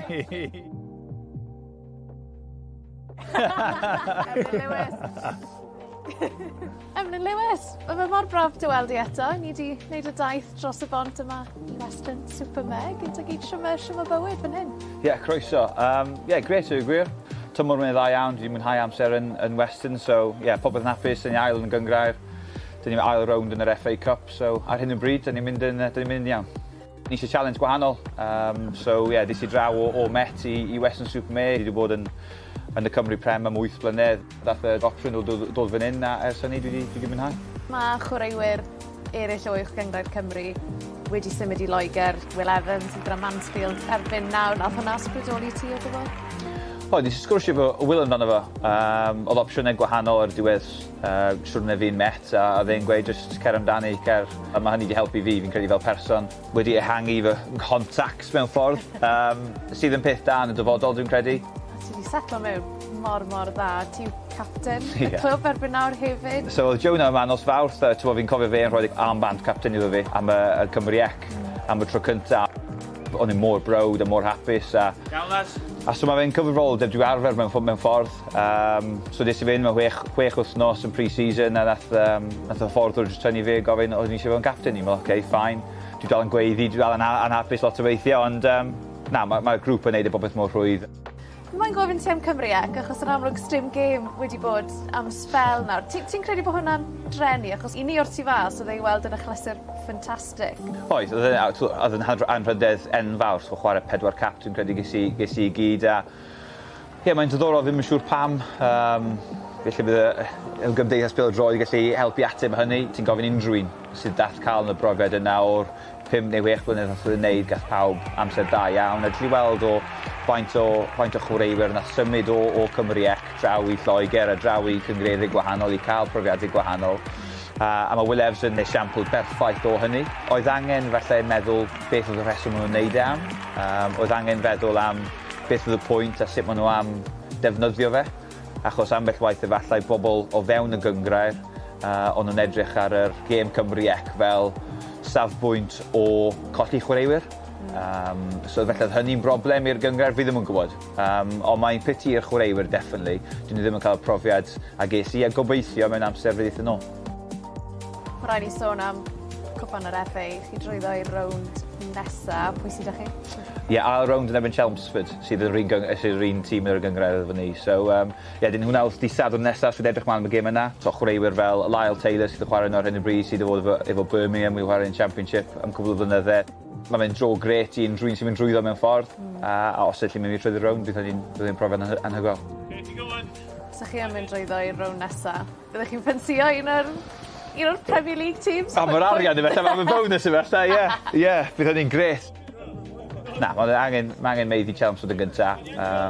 Ac yn i weld, Maidstone sydd yn y gyngor yma, nathon nhw mewn i'r 5th round yn credu, cwpl o nydden ôl chwarae Ipswich, chwarae Coventry. So profiadau maen nhw byth mynd i'n nghofio, so felly gyda ni'n gobeithio cael yr un profiadau hynny hefyd. Ar gyngrair wedyn ni, fel o'n i'n sôn, chi'n ail ar hyn o bryd, pa mor benderfynol i chi o ennill dyrchafiad? Mae fe mor anodd, mae 24 tîm yn y gyngrair.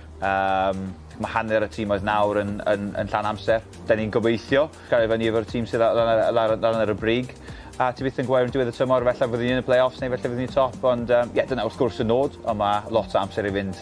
Rydw ti'n ffindo safon Cyngrair Cenedlaethol y De i gymharu â uwch Gyngrair Cymru? I ti'n meddwl bod na wahaniaeth? Oes, mae wahaniaeth. Ond mae'r wahaniaeth mewn ffyrdd gwahanol hefyd. So mae'r Cymru Prem efo lot fwy o strwythyr mewn ffordd. Disadwn, mae pawb yn gwybod ei gilydd. A mae manylder a strwythyr yn rili dda. Ond wedyn, fan hyn lle mae llai o strwythyr mewn ffordd, chwarae disadwn, di mawrth. So dim lot o, mae lot llai o marfer mewn ffordd. Jyst chwaraewyr sydd yn well. A mae lot o chwaraewyr sydd wedi chwarae'n lefel uwch.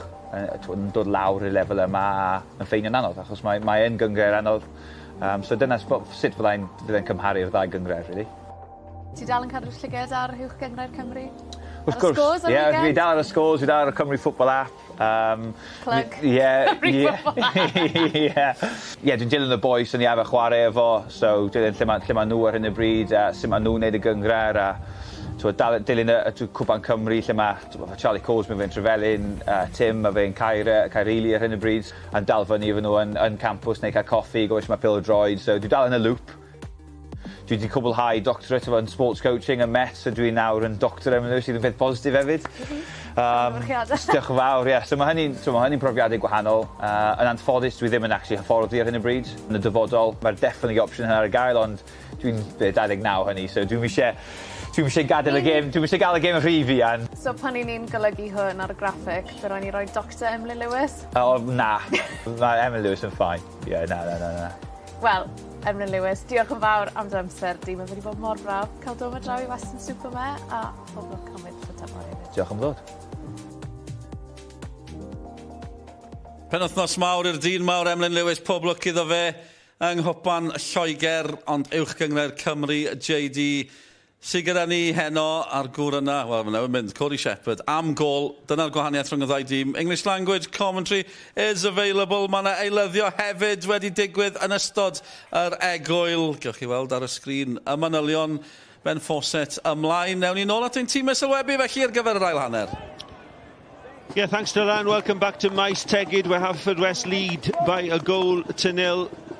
An audacious lob by Corey Shephard after 25 minutes from inside his own half has given the Bluebirds the lead, but they've been forced into a change at half-time, Kieran, with Yori Humphreys going off and centre-forward Ben Fawcett coming on. Well, I think it could be, isn't it?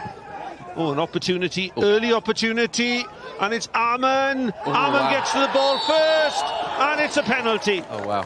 Within 20 seconds of the restart, the foul by Lewis Hall. Well, it's Torrance with the foul, but he was pulled to the floor. Kieran, a penalty? Yeah, I mean, it was just a long ball played forward by Corey Shephard. I don't know if Joel needs to get involved. And I mean, those are given these days, aren't they? The keeper's gone down, the ball's gone the other way. Yeah, he's not touched the ball. Not the best of starts for Bala. Well, I said 20 seconds. You can see that Arman gets the touch. Joel Torrance pulls him down. Aaron Wyn-Jones points to the spot, and an opportunity here for Ben Arman to stretch Haverfordwest's lead. Arman, and it's, yes, a slight touch by Torrance, but it's flown in, and Haverfordwest double their lead within the first minute of the second half, and the worst possible start to the second half for Bala Town. Yeah, I mean, disastrous start. It's not what Fish would have wanted, and not what he would have been saying at half-time, but just a long ball over the top. It's not dealt with by Nelson, and Joel comes running out, and, you know, it's an uphill battle now. It's going to be really difficult for them to get back in it.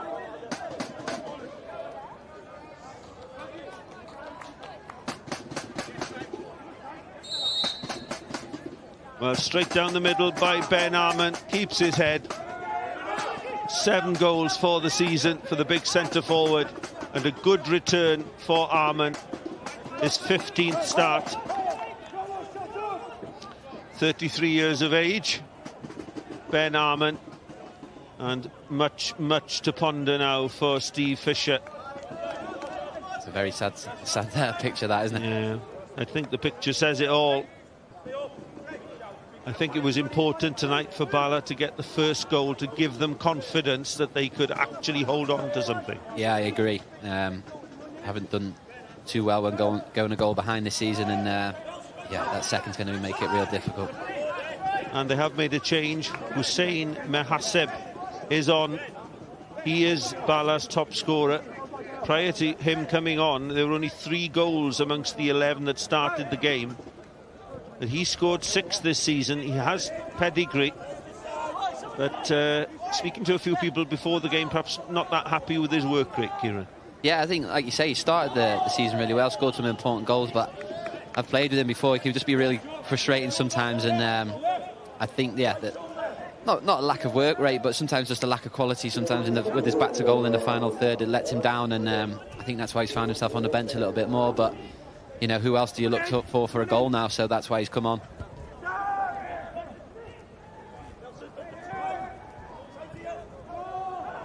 It's Tarasenko, yeah, he's come on for, isn't it? So we've gone with 2 big lads up front now, Bala, and I think they might be a little bit more direct because of that.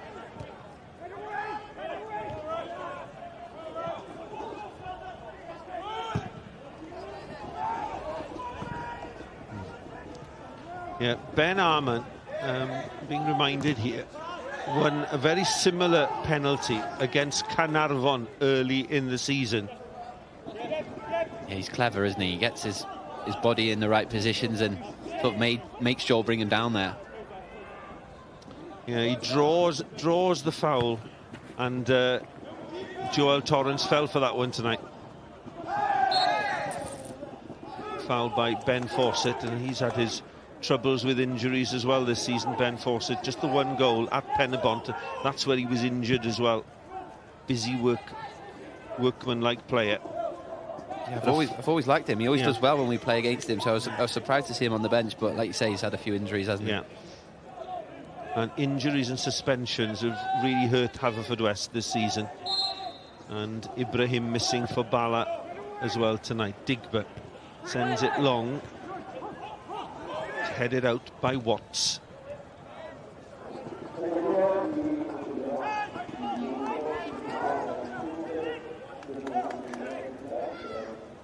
And Ben Arman, clever player, intelligent centre forward, great foil for the team, holds the ball up well, very, very strong, did well in Europe, scored in both legs in the European tie with Floriana of Malta, and perhaps didn't quite make it when he came through at Penybont, but certainly making up for it at Haverfordwest. Yeah, he's a real handful, and every time I've played him, he always seems to make something happen, whether that be a goal or an assist or bring people into play. And I didn't realise he was 33 actually, so he's been around a little bit, hasn't he?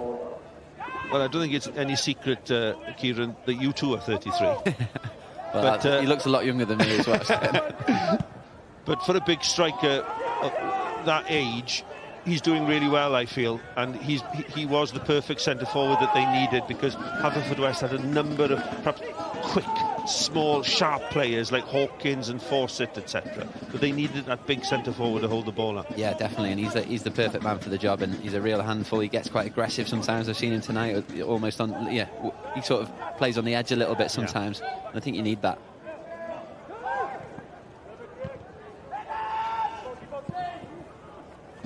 Ball played forward, Mahaseb. It's Abruzzi who gets the important touch. And Rees feeds Watts. Watts space in front of him. Longest serving player with Haverfordwest. 15 seasons for the Bluebirds for Ricky Watts. And this is Abruzzi. Yeah, I heard that. Is it 400 games he's played or something crazy? I thought I'd done a good stint at Bala, but that's really impressive. And also, you know, the loyalty factor as well. And what a ball that is from Watts to Abruzzi, and he wins the throw. Yeah, fair play. He's always reliable, always, again, gives 6, 7 out of 10 every week, and you can always count on him. And one wonderful servant and a great role model for the young players coming through, because Haverfordwest won the Youth League last year, Kieran, and qualified for the UEFA Youth Cup. And you can imagine the impact somebody like Ricky Watts has on those young players. Round the corner, opportunity again for a third perhaps here for Haverfordwest. They call for a handball. It's not given, ball played forward, but no really direction on that clearance, and John Owen encouraging the players up the field. Yeah, I think they're just winning a few too many second balls. Haverfordwest are for Bala's liking, and Fish will be frustrated with that. On the chest. On the chest. Makwira perhaps was the most vocal of the Haverfordwest players.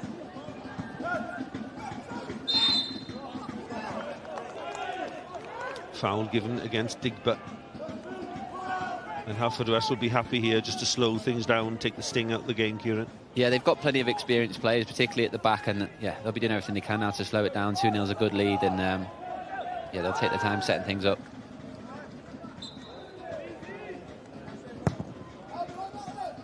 Abruzzi, Torrance has decided to come, and it was a good decision by the goalkeeper. He releases quickly as well. 4 players in the attack here. But Haverfordwest see it out. And again, we've played, what have we played here? About 8 minutes in the second half, Kieran, and we're yet to see those wide players, Hall and Higgins, on the ball. Yeah, I think credit goes to Haverfordwest there as well. I think they've shut them down really well, and obviously they've seen they started the first half quite well, and they've closed them off in the second half. And apart from them two, I don't see where there's going to be a goal come from Bala. So yeah, it's a real lack of quality up top, I would say, at the moment. I was having a conversation with Tony Pennock ahead of the game. I asked him, you know, they did have a recruitment issue at Haverfordwest over the summer, losing so many defenders and not being able to recruit. Only brought in Makwira and Shephard. And it's a similar position probably at Bala, in as much that although they brought in an awful lot of players, it's the quality of the players, isn't it? Yeah, I think obviously the way Colin departed and Fish only took the job on, I think 2 weeks before the season started, he just had to go for sort of quantity over quality, if you like, and just get as many bodies in to make a squad. So he'll be trying to refine that and bring in better quality in January, I think. All the Sgorio highlights will be shown from the games, the 4 league games and the 2 League Cup semi-finals on Monday at 9:30 on S4C, and will be repeated on Tuesday at 6:30. I'm sure everybody will be tuning in to watch that goal by Corey Shephard. And here come Haverfordwest again. Opportunity here. Good tackle, edge of the box.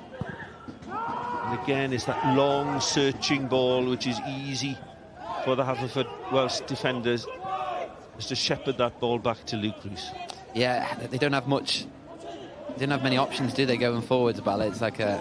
Oh, poor pass. Oh, goodness me, I thought it was in as well. Haseb was going to be in there, and it was Ricky Watts. We praised him so much earlier on. But here comes Digba. Digba, good skill by the big man. And there was an easy pass there, wasn't there, into Nicky Burke's feet. And Digba again went for the long ball. Wrong choice. Yeah, we were looking at it, weren't we? We were right in front of Nathan there. He's just got to pass the ball to the right. But I think maybe trying to make up for a few mistakes he might have made earlier on in the game and has just overdone it. He's quite lucky there, actually, because Greg Walters sprang back up onto his feet, because that was could have been a nasty tackle. And he's already on a yellow card, Nelson Digba. Yeah, he needs to be careful. I think he's getting a bit frustrated and could take it out on someone soon.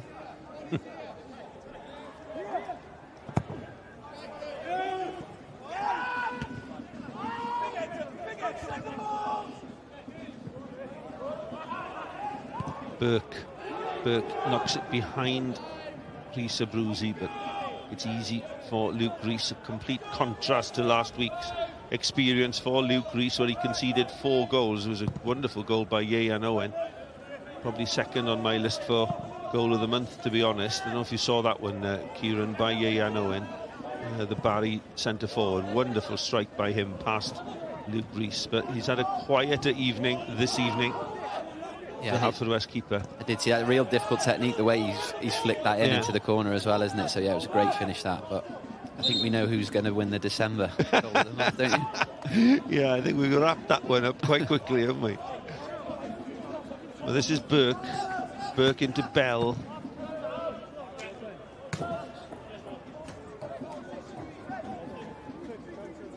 Yeah, as we were just saying there, Kieran, you know, it's going to take one heck of a goal to beat that strike by Corey Shephard. I can't see it, to be honest, but you never know. It's still early on in December, I suppose, isn't it? Well, you never know, you see, and the cameras will be there following Llandudno's game tomorrow. You never know. Maybe I'll be inspired by Corey. You've heard it here first.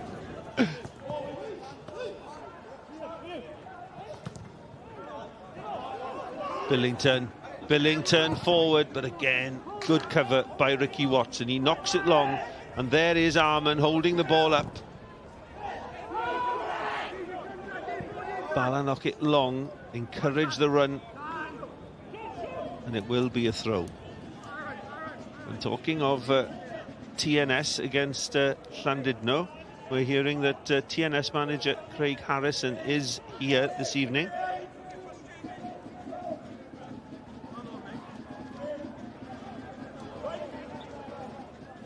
So it's all part of the homework, isn't it, for somebody like Craig Harrison, full-time manager? Surely he should be at home studying Llandudno, no? I'm sure he's done all that this week. Yeah. Race for the ball. Abruzzi gets there first. In towards the run of Corey Shephard. Higgins to Billington for Bala, looking to build and looking for a goal to bring them back into this match, which is slipping away from Steve Fisher's side. This is Hall. Hall crosses well. That's better by Lewis Hall. It's flicked away by Makwaramiti. Again, it's Hall. Hall, a little bit of luck here. Turns well. Opportunity to cross. Needs to get it in early. They do so, but it's beyond the Bala attackers. And Billington's cross comes to naught. Yeah, be frustrating, but I mean, a little bit more territory, a little bit better by Bala, but the next goal I think is going to be so important, isn't it? If Bala get it, then you never know what could happen. If Haverfordwest get it, I think it's sort of game, set and match, isn't it? That's right. Yeah, the third goal, all important. But this Lewis Hall has impressed me this evening. 3 other games being played this evening. Haverfordwest 2-0 up here at Maes Tegid. We will get the latest scores from the other games being played at Maes Tegid, where Carnarvon with Carnarvon against Flint, at Kincoed, where Cardiff met, were behind against Llanelli, and also at Cae Castell, where the Nomads were 1-0 up against Colwyn Bay. This is Burke for Bala. Digba offers himself space in front of the big man. He chooses to cross early towards Mahaseb. It's cleared easily by the Haverfordwest defence. Yeah, Nathan Burke's trying to play a little bit more and get on the ball, but Nelson puts the ball into the box there. And, although he's quite big, Hussein, he's not the best in the air, so I think we need to get it into his feet a little bit better. Well, the only change to those scores, you notice there, Caernarfon still ahead by a goal to nil, as are Connors Key Nomads, but Cardiff Met have equalised against bottom side Llanelli, and it's Fumpa Mwandwe with the equaliser, cancelling out Sean Cronin's first half effort. So Cardiff Met getting themselves back into the game, but important that Caernarfon currently 4th and Connors Key 3rd, both sides ahead, and an opportunity to go above Penybont. Yeah, Penybont play tomorrow, yeah? No game for Penybont tomorrow. I think they play Barry next. Could possibly be on Tuesday night. And here is the top 6. And race for 6th place. And so Barry 6th on 23, Colwyn Bay on 27, and Penybont on 32 now. Who's your money on there then, Kieran?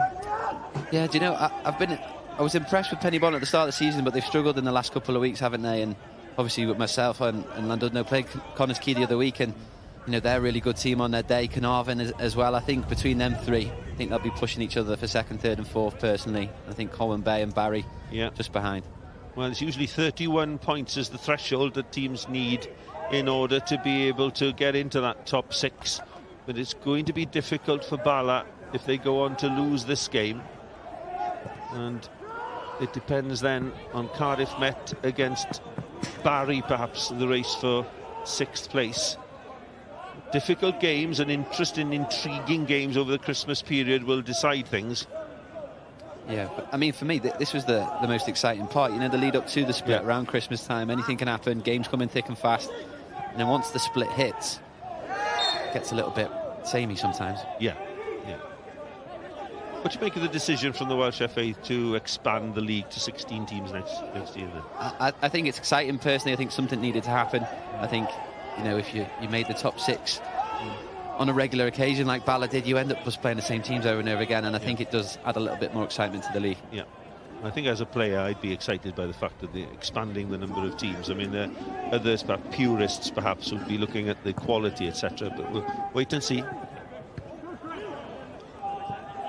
Do you think Llandudno would be Llandudno, Airbus, Holywell? How do you think they'd fare in the league if they were with us now? Yeah, I mean, obviously Llandudno top of the league at the minute, played Connors Key. We've got TNS tomorrow, which is going to be the real test, but I think we'd hold our own at the minute. Obviously we'd have to bring in a few more players and create a little bit of a bigger squad, but what I've seen of Airbus, Holywell and Newtown, to be fair, they're all capable of challenging in the league as well. 63 minutes played, Bala behind. Goals by Shephard and Arman for Tony Pennock's men. Important corner for Bala, headed away confidently by Greg Walters on the near post. And they're first to the ball, and that's what's so important here. Haverfordwest in a poor touch. John Owen, a heavy touch. And really, we haven't seen much link-up play, have we, between the top scorer, Mahasev, and John Owen. No, I think, to be honest, it's probably the first time they've played together as a partnership. It's usually one or the other. So they're probably still working each other out and probably getting each other's way a little bit. John Owen, a real Cymru Premier nomad, having played so many games, having played for so many clubs. He's almost got the full set, doesn't he? He's got that experience, though, which I think Bala have lacked this season, and I think it'd be important in the dressing room. Yeah, he has that experience and got that goal. Well, this is Corey Shephard. Well, they're not going to want to see this. This could be tactical, but then again, he's holding the back of his right hamstring there, and he will not, and this will be worrying for Tony Pennock, because as I've said on a number of occasions, I believe this man is instrumental to not only the way Haverfordwest play, but whether they can climb away from the relegation spots. Yeah, it doesn't look promising to me. Do we have to see that again? No, I'm joking. What a beautiful strike that was, and that contributed to his issue with his hamstring potentially. But it looks like it's serious, to be honest. The way he spoke to the physio there, I can't imagine him coming back on, and then it'll be a real loss. But hopefully he's not pulled it too bad, and he can play next week. Well, when well, when you score a goal like that, you never want to come off. But, I mean, a hamstring injury, I'm sure you perhaps may have been affected. I certainly was. And you know straight away whether you're able to continue or not. Yeah. And it would be wise, considering the scoreline and this man's influence on the team and how effective he is in midfield. He is the talisman for Haverfordwest. Yeah, I think he knew straight away, didn't he? The body language and the way he spoke to the physio, you could tell it wasn't right, and he's coming off, and the changes being made. It's a like-for-like substitution in terms of position, and it will be Kyle Kenniford on for Corey Shephard. But with games coming up for Haverfordwest, they've got Flint away, Llanelli home, Met away, and Britain Ferry home. So they're also playing a lot of teams around them. So they do have the opportunity to climb away before the split from the relegation zone. But I feel if Corey Shephard is missing, then the heartbeat of the Haverfordwest team is taken out. Yeah, absolutely. I would agree with that 100%. And he was missing last week, wasn't he? And he lost 4-0. So it says a lot for me, that. And yeah, they need to try and get him recovered and back to full fitness as soon as possible. Well, 1 minus, 1 plus. Tony Pennock happy to see Ben Fawcett back on the pitch. He's not been fit since he scored in Penabont. And here they come again, and this is Walters, and the ball is deflected out for a corner. Well, Walters on his left foot, not his stronger foot, but he went for goal, and it cannoned off a defender and a Haverfordwest corner. Yeah, I thought it was going in, to be honest, at that loop. Thought Joel was waving it in, but fortunately it's gone just over the bar, and yeah, Bala needs to defend this. Yeah, he's just tried to put it into an area, really, hasn't he? And it's bounced on top of the net. Well, Bala slightly fortunate to get away with that one, and it's Haverfordwest pushing for a third rather than Bala getting on the score sheet this evening. Joel Torrance organising his defenders halfway through the second half. And it's looking comfortable for the Bluebirds. 2-0 up. Abruzzi in towards the near post, and it's flicked away by Burke, and it'll be another corner.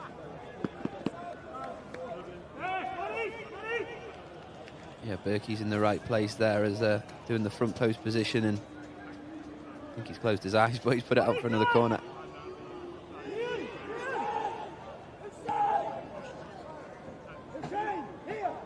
It'll be Dan Hawkins as Haverfordwest persevere with these in-swinging corners, putting pressure on Joel Torrance.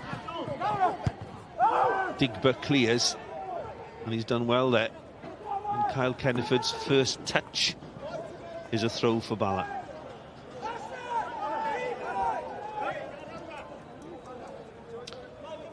Harry Franklin has doubled Connors Quay Nomads' lead at home against Colwyn Bay as they strengthen their position in the league. A second for Harry Franklin, and that's a good win against a really improving Colwyn Bay, who've done so well since promotion, Kieran. Yeah, they're staking a real claim for a top 6 position, aren't they? And I quite fancied them to get a result there tonight, but just shows the quality of Connors Quay to have Harry Franklin come on and score 2 goals. He was a handful when we played him a few weeks ago, and they've got a really good squad there. Yeah, John Disney doing a really good job at Kai Castet, but here come Bala. Bala looking to get back into the game. That cross is a dangerous one. Looking for Mehaseb. This is probably Bala's best period of the second half, and this will be a yellow card shown to the captain, Dylan Rees. The foul on Lewis Hall, right on the edge of the box. Yeah, I think I mentioned. Yeah, that was definitely a foul. It's a dangerous position, but I mentioned before about Hussein in the air. It was a great cross into the box by was it Sam, I think? And Hussein could have either chested it down or headed it and picked someone out, but he's headed it straight back to them, and it was a great position and a great ball into the box. Yeah, confirmation of Dylan Rees's yellow card. I think he's lucky to get away with a yellow card, because that was pretty cynical, Kieran, high up on the shin. Yeah, he just wanted to bring him down there, didn't he? And it's a dangerous position, this. 20 minutes to play. Important for Bala here. An opportunity to get back in the game. It's Sam Billington starting his first game in the Cymru Premier. Oh, and it's cannoned off. Head in hands moment. And it's past the post. I think it came off Mehaseb.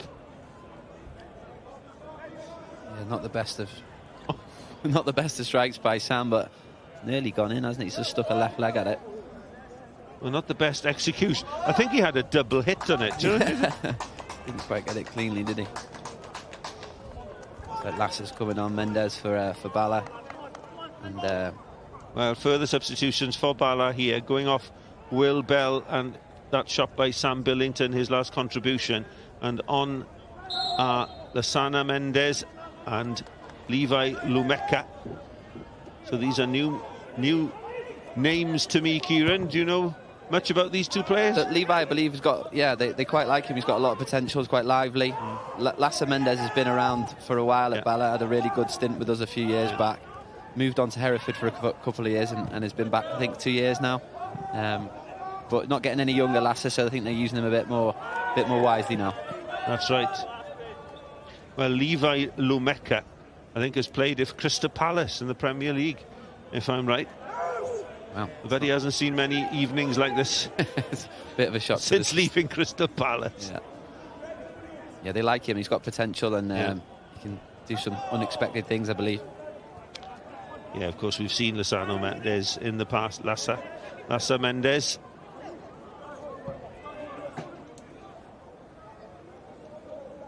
On his day, Lasser, you know, he can really tear defences apart, but can be one of them quite frustrating players sometimes. You always want more from him. Let's look at the top six now then, as it stands.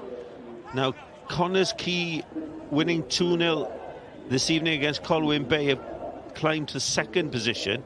Carnarvon into third, and 31 points is the threshold normally. So those top four have reached that threshold and will probably confirm their positions there. But look how close it is, Kieran, between second, third and fourth, with the second position guaranteed of a European place. Yeah, no, I think it's going to go right down to the wire. I do think those three teams... Lumeka. I do think those three are probably the next best after TNS, and I think it'll be a real battle right till the end between them three. Do you think Connors Quay could catch TNS? In all honesty, no, probably not. But I have been impressed with the way they play football. They play a lot differently to the way they did before John Disney. But I think TNS just got a bit too much. And if they win their game in hand, does that take them 13 points clear? And at this stage on, it's a lot, isn't it? What I would say is that I don't think TNS are firing on full throttle at the moment. I've seen them a number of times, and they've been down a couple of times. I saw them against Haverfordwest. They were 3-0 up after 50 minutes, conceded 2 late goals, could have conceded a third. Yeah. Obviously, they've taken that hit against Cardiff Met, twice losing there. Yeah. It must give you a lot of hope for tomorrow. Well, I'll let you know after tomorrow's game, but to be in that position, not firing on all cylinders and still be 10, 12 points clear is not a bad position to be in, is it? Ball cleared. Mendes round the corner. Makwudamiti steps in. I think it would be important for Tony Pennock that his side sees this through with a clean sheet. Will give them a lot more confidence going into the Christmas period. Yeah, definitely, especially after the 4-0 defeat last week. They'd love a clean sheet here tonight. Oh, Greg Walters. Greg Walters, yellow card. I think he gave the foul away, but didn't retreat, was it? I mean, it's a harsh yellow if Greg's got a yellow for that, isn't it? Well, Greg gets the yellow. The foul on Digba was also on a yellow card. Scotcher across here. Scotcher clears. And he's gone about his work this evening really well, Elliot Scotcher. Yeah, you know what, he's always, again, I think Ricky Watts, him and Reece are always just so reliable. They always play sort of solid 7 out of 10 every week, and every time I've played against him I've thought the same. He's solid, he's strong, he's fit, doesn't do much wrong. I like him. And obviously it shows perhaps the depth of squad. Alaric Jones not available, illness. Kyle McCarthy, experienced former Cardiff Met player, not available. And so these players are slotting in for Tony Pennock, and as we mentioned a little bit earlier, perhaps Haverfordwest are in that false position. Yeah, I think so. The back three there, Reece, Scotcher and Watts, they've all played in midfield as well, haven't they? They're very versatile, they can play anywhere. So, yeah, Tony's got a good squad there. I think he'd like more players, like he said, but he's got the spine of a really good squad. Yeah, and you forget sometimes as well the players that they've lost. You know, Zach Jones, the goalkeeper, 15 clean sheets last year. You know, Lee Jenkins, now captain of Newport County. Jacob Owen warming the bench at TNS. Number of players who have left, and Tony Pennock hasn't had it easy either, trying to rebuild with very few additions. But here they are, Abruzzi over the free kick, and it's 3 points for Abruzzi. He's, as we say, he's better than that. Yeah, it almost looked like a last change of approach in the last second. He was about to cross it, and then he thought, no, I'm going to hit it, and he's just got his technique all wrong there.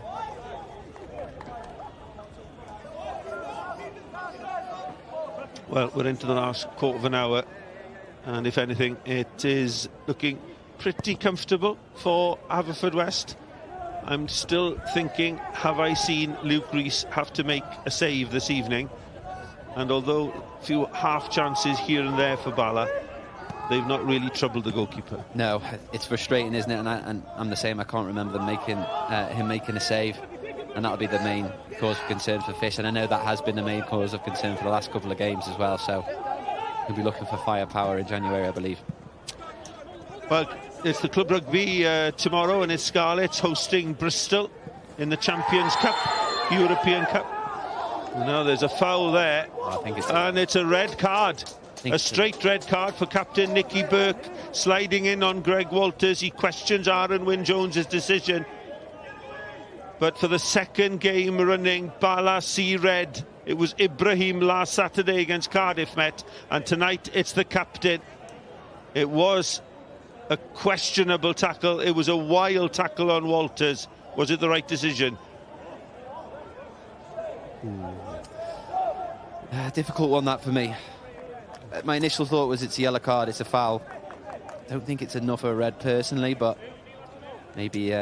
Well, you see, we talk about consistency. The foul was on Kenniford, sorry, not on Walters, by the way.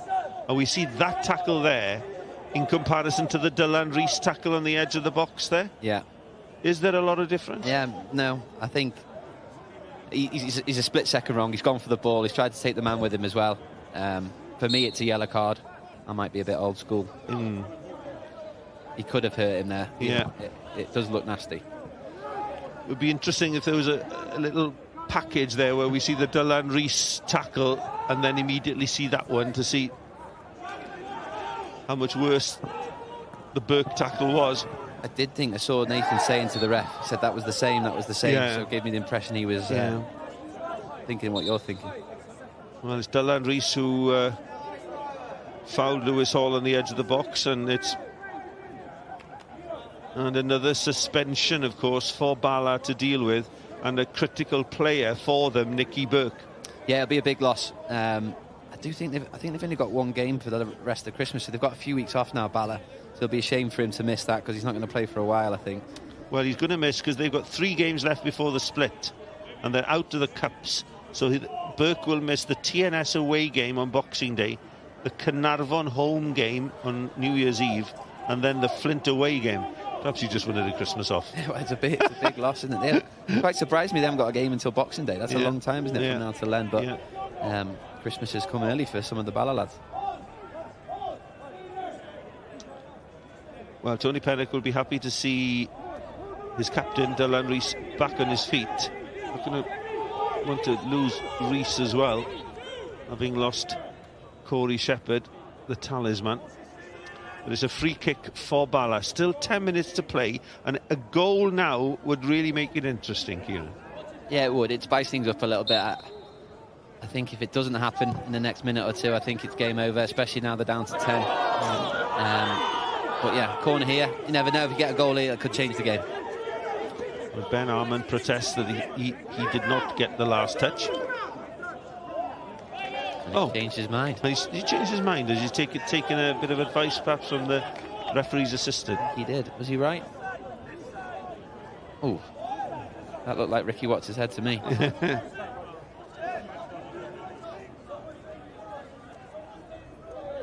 And a goal in Llandudno, and it's an equaliser. And an equaliser for Flint, and it's Jake Canavan. An all-important goal for Flint as Haverfordwest press, and an opportunity to shoot from distance, but it's straight at Joel Torrance by Greg Walters. And that's an important goal in the race for Europe, Kieran.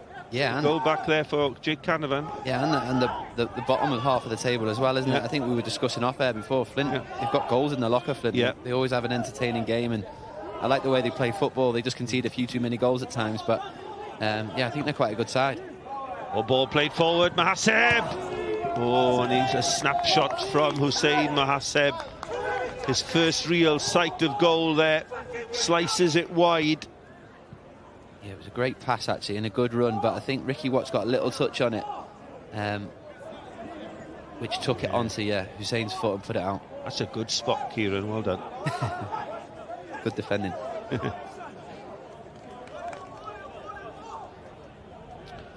8 minutes left, and frustration for this man coming off the bench. Hussein Mahaseb. Bala down to 10 men.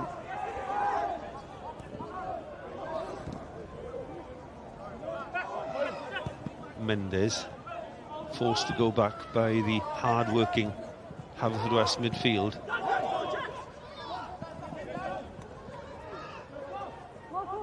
Might have missed this at the substitution, but John Owen gone at the back now as well. He's played there a few times this season for Bala. Yeah, I can remember him doing that for Aberystwyth, actually.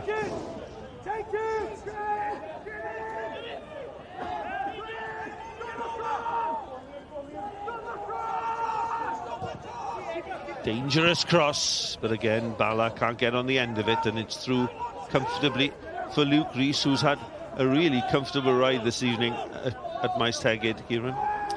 Yeah, it's been an easy game for him, hasn't it? Like we said before, there's been no shots at target, and he's just collecting crosses into the box like that. It's easy for him. Ball played forward in a race, and Owen gets the touch. It's cleared. Makwadamiti, good first touch by Panache. Makwadamiti. This is Abruzzi. Abruzzi cuts inside onto his right foot, tries to curl it towards the far post, but it cannons out for a Haverfordwest corner. Yeah, I've watched Rees do that a fair few times in his career. He loves that shot back inside, and Liam should have saw that one coming, but could have gone anywhere. And they'll take their time and run the clock down.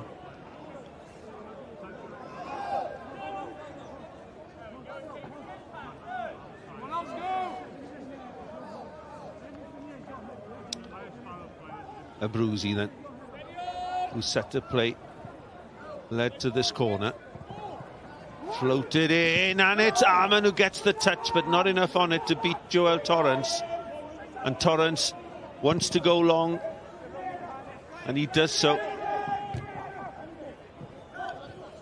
It's an offside decision against Ben Arman. I think the game's just died out. Haverfordwest have took the sting out of it, and obviously Bala being down to 10, it's nearly over now.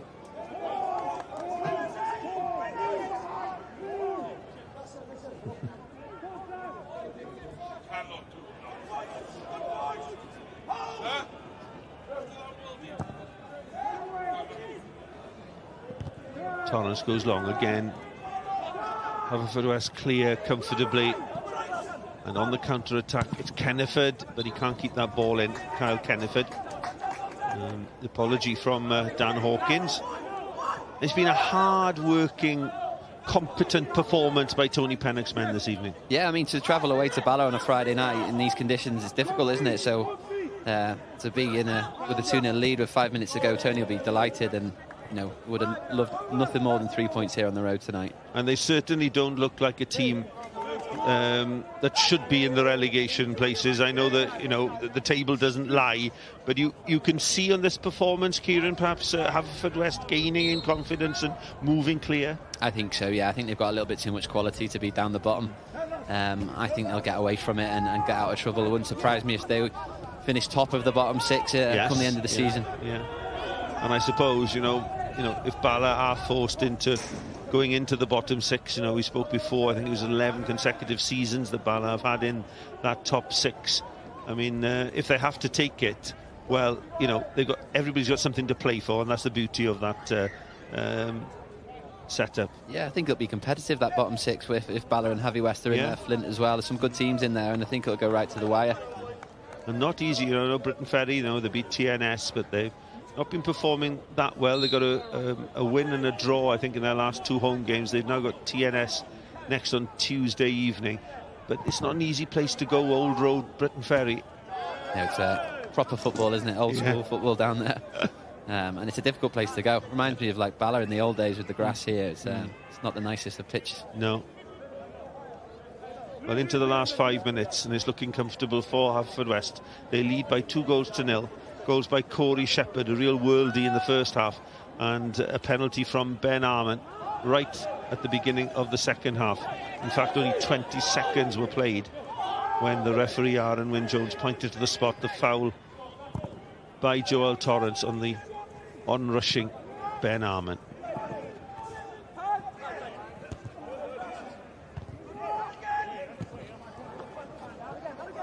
Opportunity here. Lumeka. Well, we spoke about how exciting he could be. That was his opportunity there. The substitute, Levi Lumeka. Yeah, it looked like he was away, didn't it, for a second? He'd be frustrated with that. The defender does well to get round. Good movement there from Ben Fawcett, and cool play at the back by John Owen. And Owen picks out Mahaseb. Ooh, a real push of frustration by Mahaseb there. Pure frustration, that, and that'll be annoying for Fish. That, you know, you've played the ball into your centre forward. He's played a good pass there, to be fair. Yeah, just gets away from him. But you want him to get hold of that, bring other people into play, and his touch has let him down there.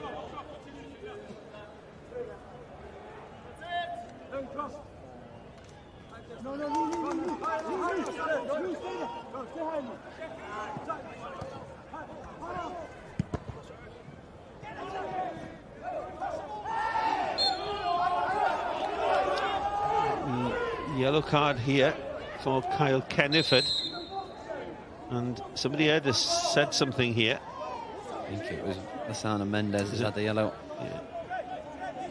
Well, frustration creeping in now to Bala's play. They do give away the free kick, and Mendes gets a yellow, and it's Rees knocks it long, and they'll be quite happy to see it go out for a goal kick. Well, your final reflections on this evening's performance. Oh, a late goal. Aaron Williams, former Newtown centre forward, has scored for Colwyn Bay.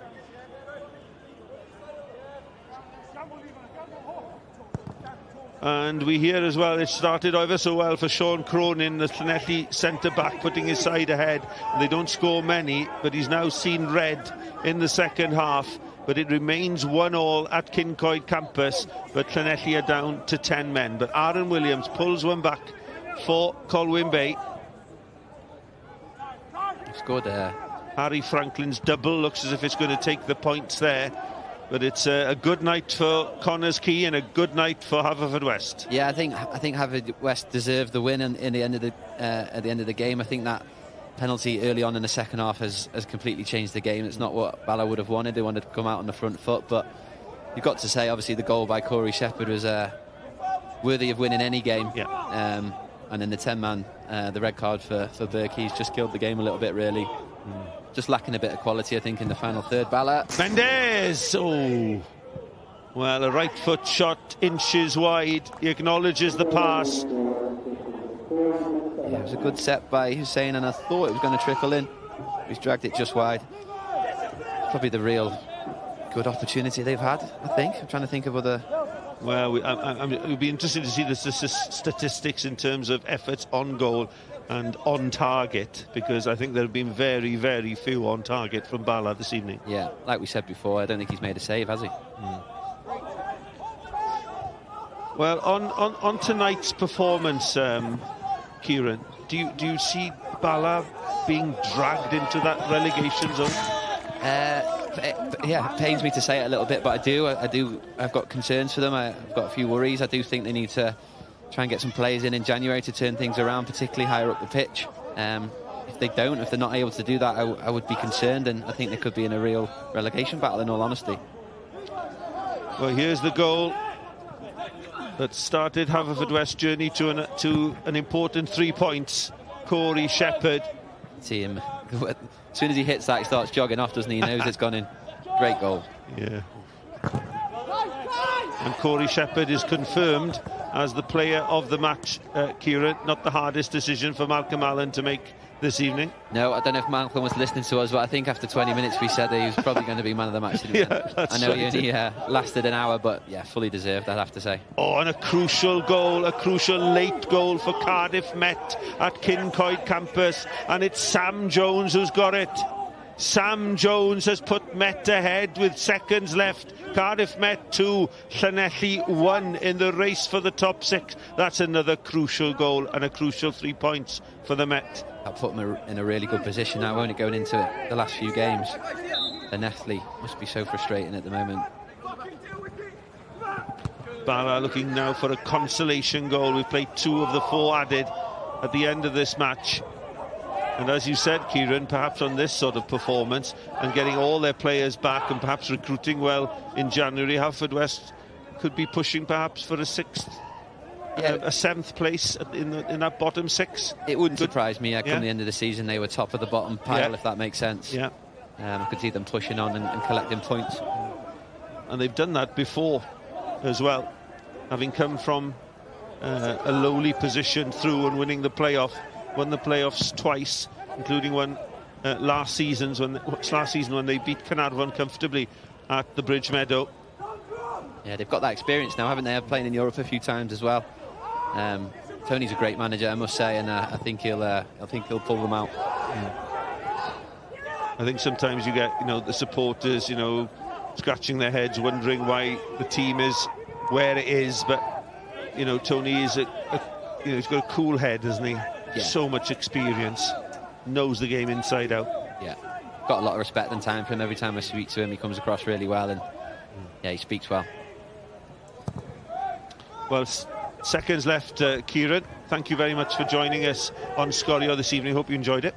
I have. Thanks for having me, and not at all. Wish me luck for tomorrow afternoon. I am going to wish you luck for tomorrow. I'll be there, and hopefully it'll be an exciting and hopefully a close affair between TNS and Llandudno in the Nathaniel League Cup semi-final at Park Hall, and we'll all be looking out for Kieran Smith's runs from midfield. Shephard-esque, I think. Yeah, and I'm sure you may well be looking to lob Shephard, the goalkeeper. Fingers crossed. Thank you. Thanks for having me. Abruzzi. Final whistle from Aaron Wyn-Jones. In the end, a comfortable victory and an important 3 points for Haverfordwest. Corey Shephard's worldie in the first half from inside his own half, lobbing goalkeeper Joel Torrance. Tony Pennock, he'll be so pleased with this evening's 3 points, climbing clear of the relegation spots. Frustration for Steve Fisher, and Bala looked at this, they're going to be dragged down into those relegation places. Ben Arman added a second from the spot, and Bala's evening went from bad to worse when their captain Nicky Burke was sent off with about a quarter of an hour left. We will get the reflections from both managers and the player of the match, but the final score here at Maes Tegid, an important victory for Haverfordwest on a filthy night in mid-Wales. Frustration for Lasana Mendes, but final score here, Bala 0, Haverfordwest 2. Back we go to Dylan Ebenezer. Iawn, croeso ato ni. I'm joined by Tony Pennock. Terrible conditions, but a big result for Haverfordwest tonight. Yeah, really big. After last week's performance, we wanted the boys to give us a reaction, and I thought they were fantastic tonight. For from the start of the game all the way to the end, I thought they really deserved to win. Fantastic goal by Shephard as well. A special moment from a special player. Yeah, we missed Sheps last week, and he's been outstanding since I've been at the club for 4 years, and yeah, he's a big part of what we do, and he gives us some momentum to get forward at the pitch, and yeah, he's seen the keeper off his line. It's a hell of a strike. I dread to ask you, he came off. Is he injured? He's just a bit tight, to be fair. The way he plays, he gives us everything, and fortunately now we've got a break next week, so he should be fine, but we can't afford to lose people for any length of time, so it's important that we look after him as well. Bit of a break with games. When you're back, there's some big games coming up. You're playing all the clubs around you, basically, between now and the split, but how much will tonight help? 3 points is massive, it puts us one behind Bala now. Don't know the other results are gone this evening, but all we can do is look after ourselves, If we perform like that, then we compete with most teams, and it was a really pleasing performance this evening. Tony, I'll let you get out of this rain. Thanks very much for your time. Thank you. Lovely. Thanks very much. Tony Pennock gyda ni yn hapus a'r canlyniadau fel allwch chi weld. Noson drawiadol o ran canlyniadau yn y gyngrair yma Holford i ennill fan hyn. A'r pwynt na falle, y Flint un yn erbyn Caernarfon, na'r stori fawr. Met Caerdydd a Ceicona ar y blaen ar hyn o bryd, a Ceicona yn codi uwchben pen y bont i'r ail safle yna. Tipyn o noson iddyn nhw ar hyn o bryd, a ni'n mynd i barhau i gael ymateb fan hyn nesaf. Mae rheolwr y Bala, Steve Fisher, thanks for joining us. Terrible conditions. What about the result? Not great for Bala tonight. Not good enough. Not good enough miles off it today. We've given them 2 goals. You give 2 goals away in this league, it's a mountain to climb. Not good enough. Yeah, I was going to ask you about the goals. One of them's a worldie, to be fair, but the penalty right at the start of the second half as well. The lad scored a worldie, but we've backed off him, give him a chance to run onto it and hit it. Should have defended it better. We never spoke about it at half time. Said what we had to do, come out second half, give a pen away in the first minute, kills the game. How frustrating is that as a manager? You've had them in for 15 minutes, giving them a bit of a pep talk, and that happens. Listen, it's not good enough. If anyone was in any doubt, we're in a dogfight, and we need to show fighting spirit and togetherness, which we had in abundance at the start of the season. And over the last month, we've struggled with it a little bit. Individual errors, people not doing the jobs, but we've got to change it quickly. Red card as well again, is that a problem? Well, listen, I thought it was a booking. And we've watched it back on the screen. I think the referee said he's gone in high. He's right along the floor. He's a little bit late, but it's a yellow card.